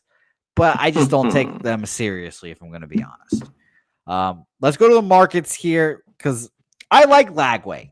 I mean, I told you guys at the beginning of the season that DJ Lagway is 1,000 times better than Graham Mertz. My in-depth analysis on figuring this out. 1,000? 1,000, yes. I found this out as many kids do, Connor. I played with them on NCAA football. I played the video game, and Graham Mertz was fucking horrible in that game. Horrible. And he was horrible in real life. And DJ Lagway, a freshman dual threat quarterback, number 1 in the nation, just sitting back there watching an old man try to play quarterback. It was very obvious to me that DJ was the guy. And the fact that they're keeping their coach Napier, I think, helps stabilize, things. They feel better about, what's going on over there. But I think Ole Miss does slap the shit out of them in this game. I just don't trust it here. You're wearing Gator stuff, so maybe that's a tip of where you're going in this game, Connor. This opened up at -9. It's at -10 now, seeing 10.5s as well. So that's very interesting. And as for the bets here, pretty split. 52% of the bets, 56% of the money on Florida, 7,000 tickets in. And for the total, sharp action on the under in this game, 31% of the bets, 60% of the money on the under in this game. So big bets on the under. And this total went down, or actually this total's gone from 55 to 55.5. So it hasn't even gone down. So fascinating. Connor, what do you think? Yeah, there could be points, but I do not buy it. Shout out to everyone in the chat. Rimbos, Andrew G, Robert Franklin, Steve Fehrenbach, appreciate it, my dude. I liked his earlier, talked about his tattoo. Bucky decapitating a Wolverine. Yes. Kind of like that. I need to see that, show. Steve. I need to see that. And that guy loves Ohio State. That's when you got a chat like that. I fuck with that. Yeah. I mean, as someone that has a tattoo of their favorite sports team as well, I fuck with that. Yeah. But yeah, let's get to this. One of those guys I've already bet this. Ole Miss off the bye week, they were kind of banged up. In that Georgia game, Dart went out for a minute. This is good rest for this whole team. The defense, Harris looks like he's going to be back, which will be huge for them. Florida with the big win. I was on them in that game, and I don't know if they can hang around in this one at all. The defense for me has been a little bit hit and miss at times, but I think there'll be plenty up for this. And yeah, Napier out the door. He saved his job, but I don't know if it might be for long in this one. Florida too. What I love about Florida, this team just doesn't play fast. 128th in the country. Slow. Only 61 plays a game. Of course, Ole Miss a little bit quicker, 72 plays per game, right around 40th in the land. And they want to go fast. They were able to run the ball early on a little bit better than they have the last few games. But, I think that rest of the bye will be good for them. But I had to get back to this. I looked at the Florida team total under a little bit. I think it's true, but they're the home team at the Swamp. But I think they're going to have trouble scoring. So I like their team total under too. But I just took the under. Ole Miss has been money for me all year long in this. And they put the clamps down on Florida. I don't know how they really moved the rock at all. And Lagway, we talked about, the blueprint was just a run. Quarterback has showed the past 2 weeks. He even run much last week at all. He just stood in the pocket and threw it. So that hamstring, I think's okay. But yeah, under here. I don't know how, unless this just gets out to a shootout and they get way behind. And Ole Miss gives that old prevent defense I talk about, prevents you from winning and prevents unders.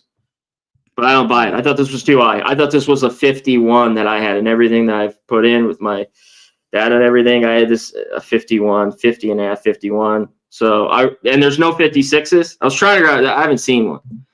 So I wanted 56 under, but I'll take the 55 because I bet it. Give me the under 55 here, minus 105. All right, beautiful. By the way, and let me just wrap this up by saying, Rod Z saying, bet the over in Napier games versus good passing teams averaging 250 passing yards or more. Over record as the Florida coach, 13-3. So I wish you luck. Different teams though here. Old Miss. Different. Nobody. He hasn't had a defense in his whole fucking life. He's taken from his daddy. Well, I'm serious. I mean, his dad was a defensive mind, and I mean, shout out to Monty. And shout out to Monty. But this Ole Miss defense has been really, really good. You know, I stayed off the only game that went over in that Arkansas, and I was worried there could be an SEC kind of shootout. Maybe that happens here, but everything that I have and at this number, I have to get to it. And even the LSU game where I'm 4-0, 29-26, and went to OT, Jose, Florida just beat them. Yeah. Stays under this number.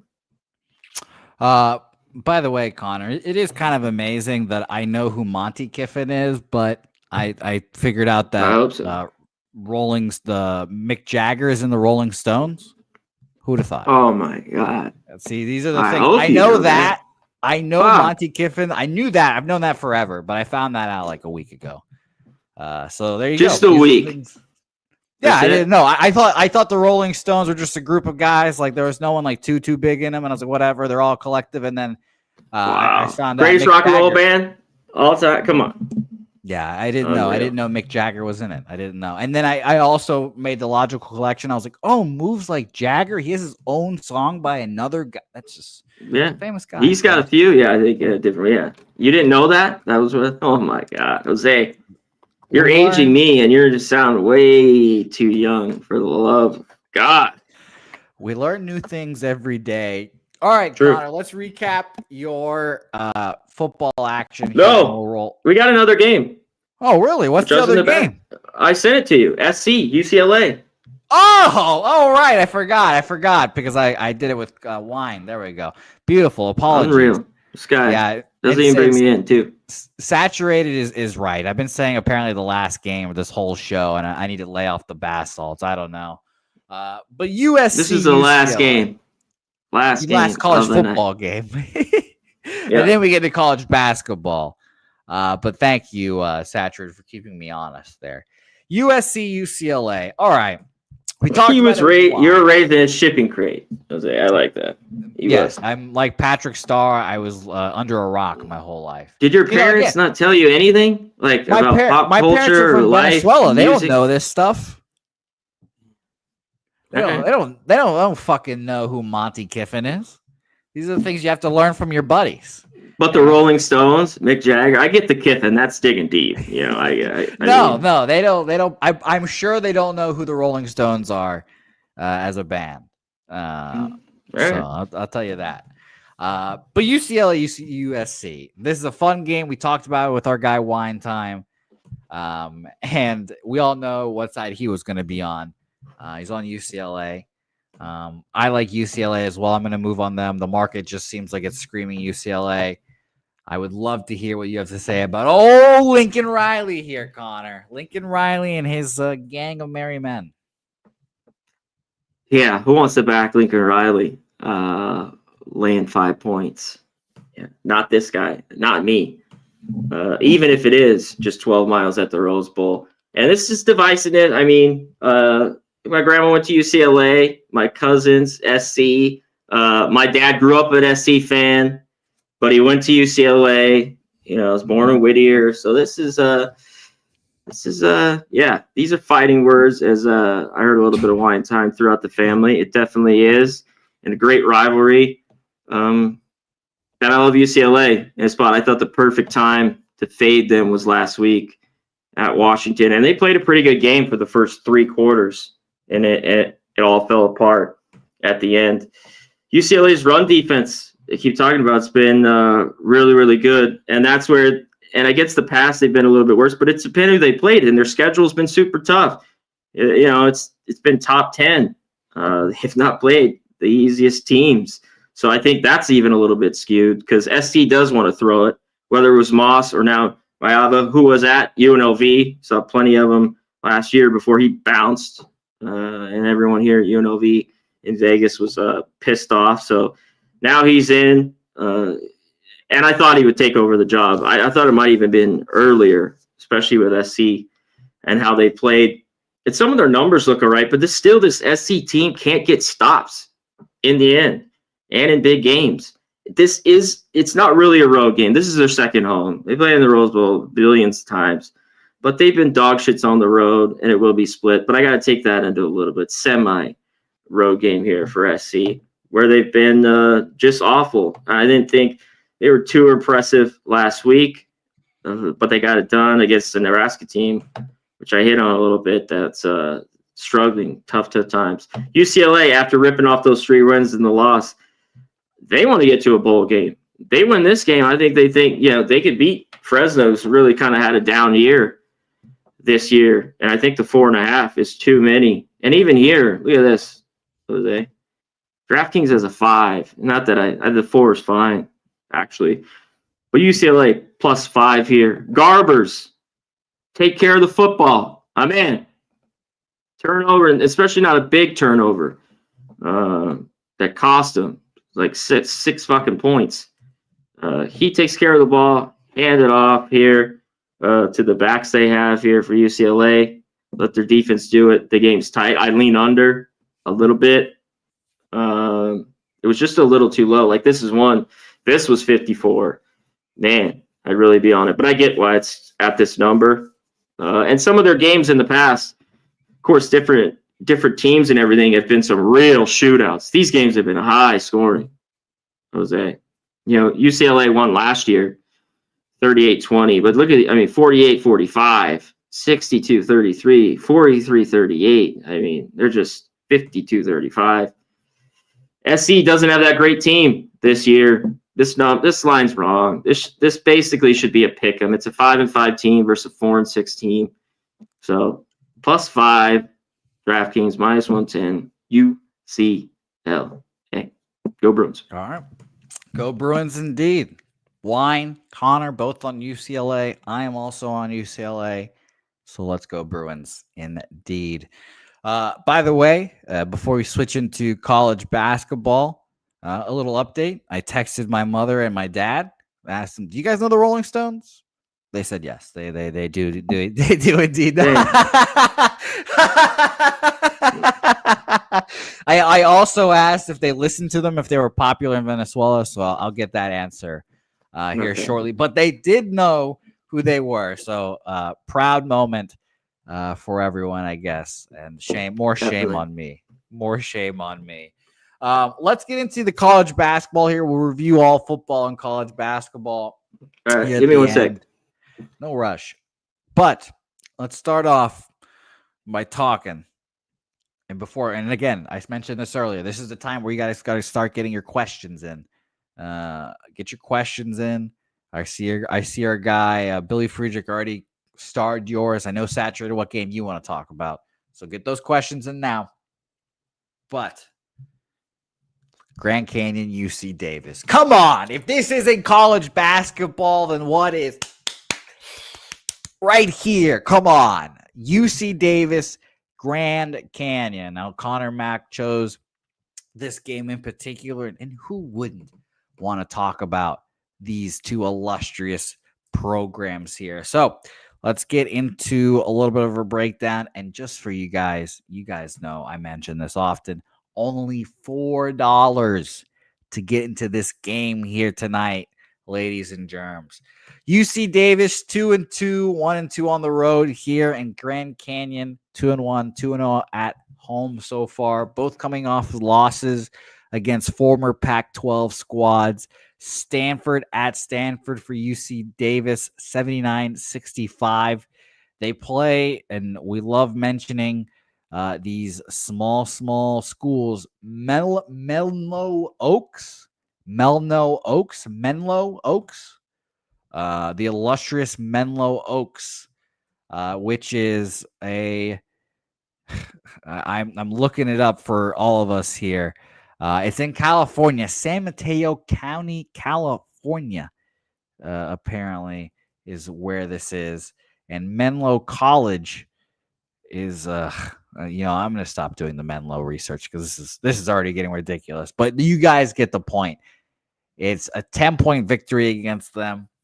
UC Davis beats Idaho 79-75. They lose to Washington 79-73. And they lose to Long Beach 74-70.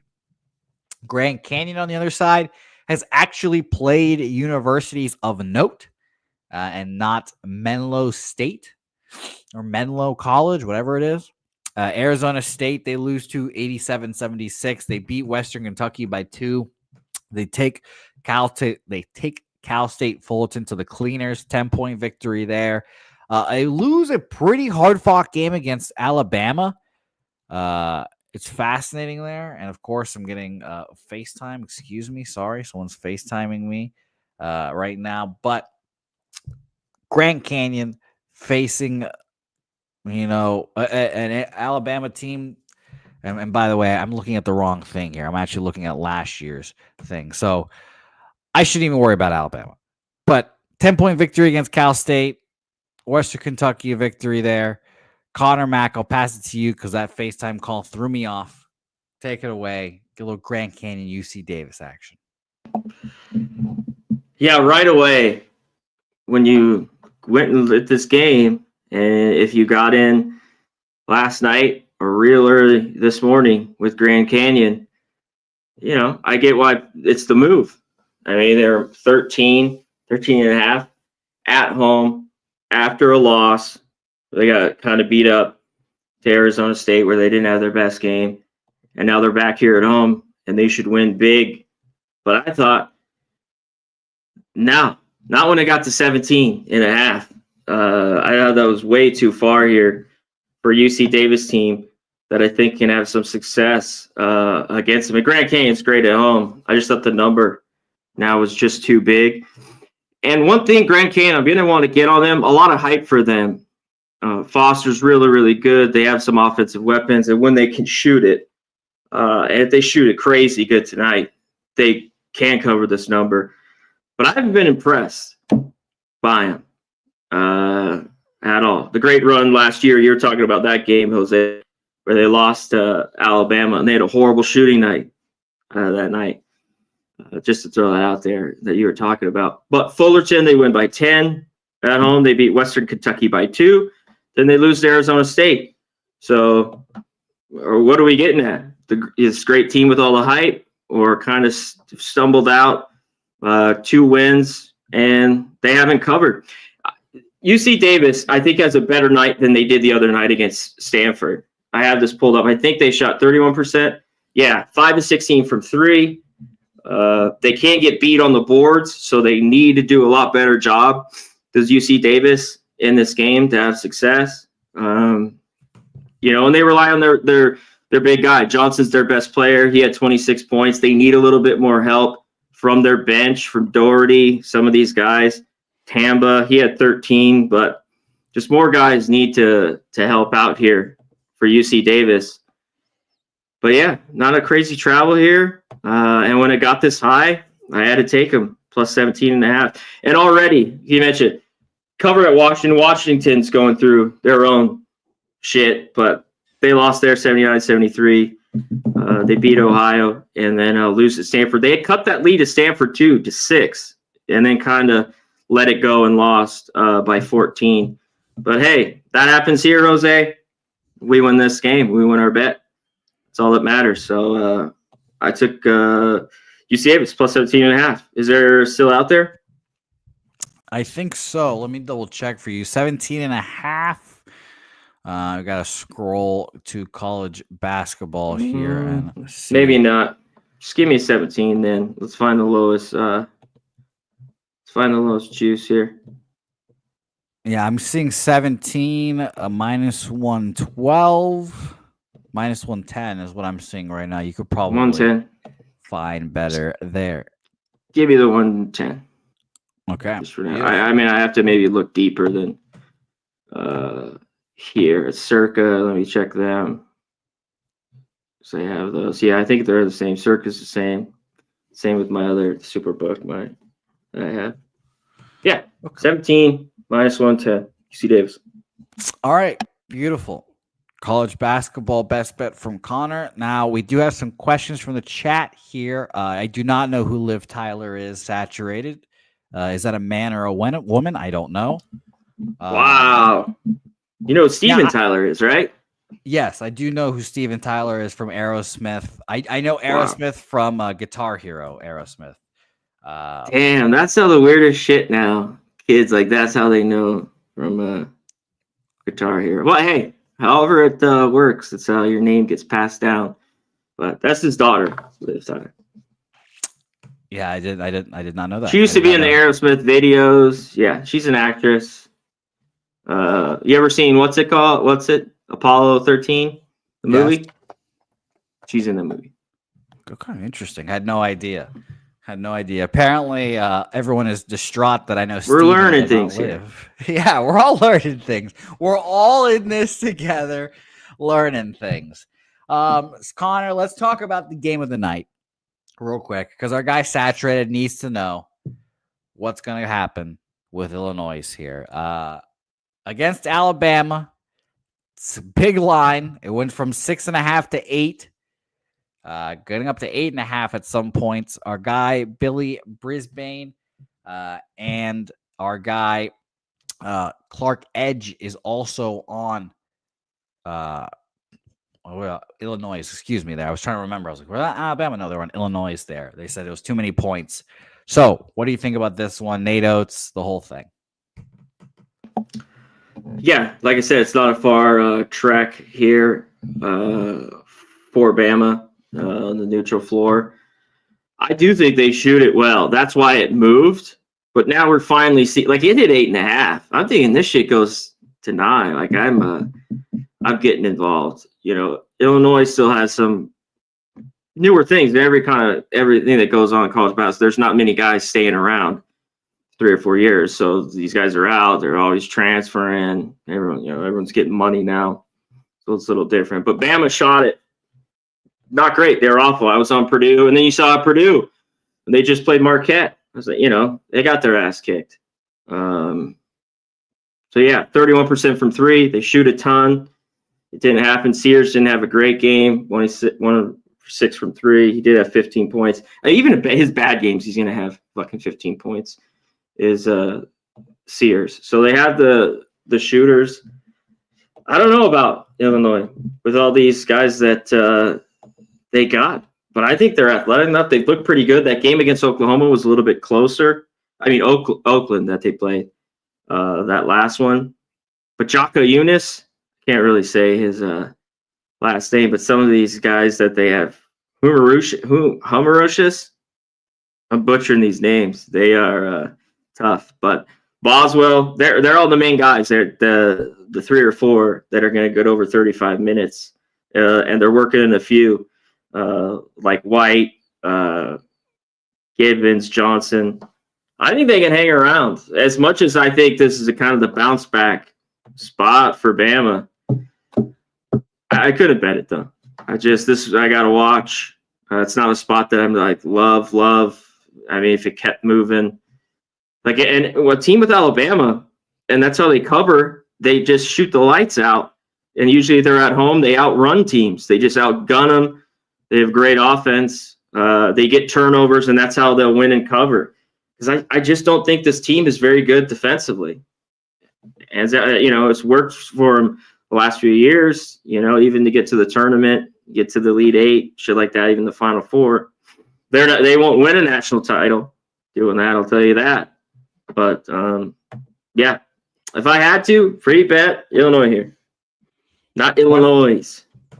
Take the 8.5 if you got it. There's no more, really. They're all 8. We're seeing buyback. We see that more than any sport. Here's college basketball. Like I just talked about the Grand Canyon. The lines were going too far, and they'll see it come back. So I mean, same thing with totals. They're way up, they go way down or up, and then I'll see value on it. and I'll move on. It doesn't bother me at all where anything lies at that point, the money at all. Okay. Yeah, the markets in college basketball, like you said, are Boomer fast. counts. Okay. Yeah. Boomer counts. All Very right. interesting here. By the way, Mills jumping in the chat. No way this show is still on. I cut my grass or frass, dropped my kids off at daycare, did 3 prediction videos, and Pub Jose is still talking money. Yes, we are. Thank you, Mills. It's nice to see you. We just talked about we talked about the Locker Room podcast earlier in the show with Billy and about how you needed a Snickers, apparently. I'm glad that all of that got situated and that Snicker was acquired by you, Millsy. It's nice to see you. Is that show out? Excuse me? They do it last yes. night? Yes, they did it Check last it out. night. Officially out, yes. Billy Friedrich, college basketball questions here for you. Norfolk State, Stanford. Anything in there for you? No. Stanford's been really good. They're beating up on these teams. Even that game, I basically had the whole while I was watching it throughout the day against Fullerton. Horrible first half. They didn't make a shot for 6 or 7 minutes, and they blew them out in the second half and covered. And they've kept on covering. So I really don't want to go against them. And I'd roll. I think they can cover again. Let's get to a game. Jose, I have one more here. 4 rebounds that I'm going to move on. I got 134. It wasn't there for long. We just talked about these numbers, but it's still all right where we're at. And I'm going to move on it. I don't think they can score. Merrimack Rutgers. Rutgers has scored a little bit in the last few. A game I stayed off the other day with St. Peter's. It just dropped too low, and it went over 75-65 in that one. And Rutgers is going to dominate in this game. I don't ever really want to lay 20 points with them, even at the rack at home where they've been really, really good. And already off to a hot start, 3-0. Wagner, St. Peter's, Monmouth, another easy game here. And there wasn't even a team total for Merrimack, which I'm guessing it's going to be, around 53. It's going to be tough for them to break 50. This team is one of the slowest in the country. Last year they were 352, Jose, and Rutgers 270 wants to play a little bit slower. But teams like this, and they'll play at a quicker pace, and the offense will be a bit better, skews the numbers. Because once they get into conference play, it will be a lot slower for them and tighter. But here for Merrimack, a team that's slow as all hell, not the best defensively, you get that, but they're one of the worst shooting teams all out. This team doesn't really rebound. Look at the rankings here. Field goal percentage, 359. Makes 361. 3-point percentage, 355. Jose. They beat Vermont that opening game, 65-51. They lost VCU 63-42, and they lost 68-57 to Princeton. They're going to lose here. Maybe they can cover, but this is under here. I like the team total. Would start to get that low. Even a game like that, like Rutgers played a similar team that's really a great under consistently against Wagner, and it was 75-52. This game could kind of be similar. Man, you're just playing with a little bit with that team total, like a basket or two, and it's like 53.5, 52.5, whatever. It's right there. But I'll take the under. When I saw 134, give me the under in this basketball game. Merrimack can't score a lick. There are none, but there's a 133.5 here at Circa, minus 110. Give it to me.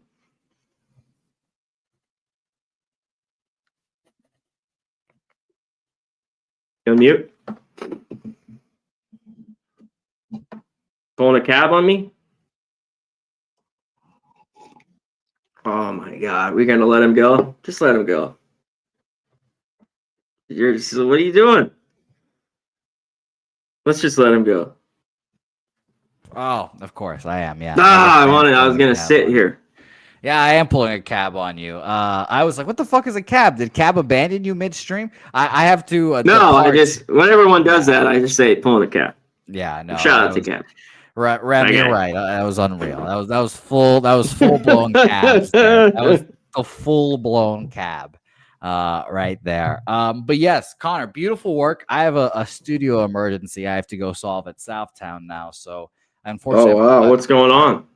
I just have to rebuild the studio. Feel Because sick. some people are having issues. So nothing too bad. But I appreciate you for jumping on here and doing some college basketball, the college football as well.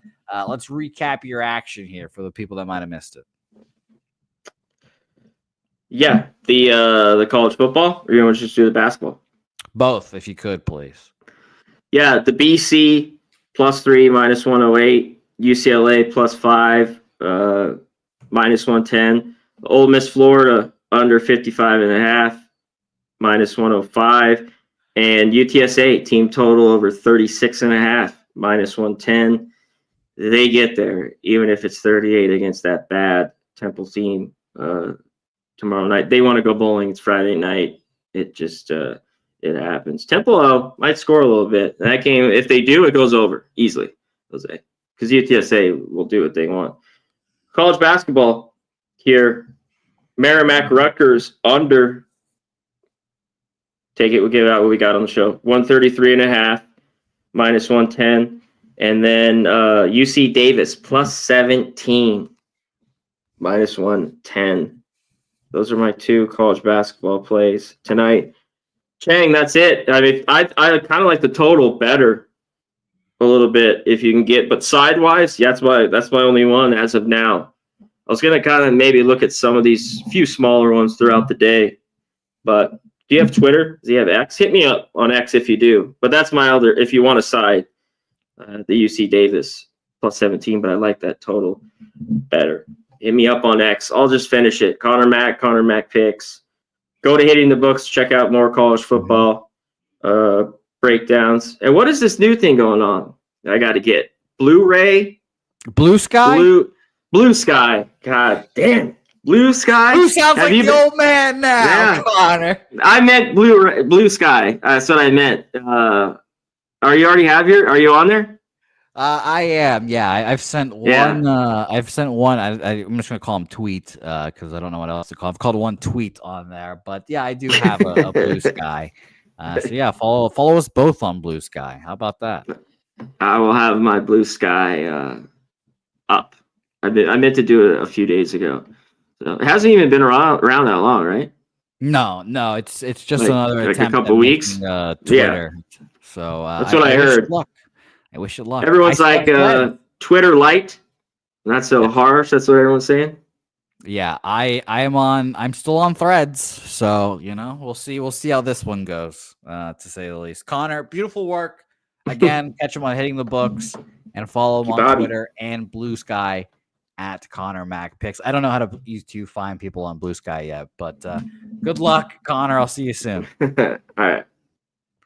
All right, everyone. Appreciate everyone for joining us here. I have a lovely 30-minute drive down to Southtown 101 here to fix an issue. So I wish everyone the best of luck. Saturated, Ricky, Bobby, Billy Friedrich, Old E, Remos, Chang, Kim, Millsy in here, Morgan Spooner, Jason Meyer. All you guys, appreciate it. Barry in here earlier. Justin McKelvey, thanks for jumping on. Clark Edge was in here as well with Billy Brisbane. Shout out to you, Gogster, as well at the top as well. So thank you all so much.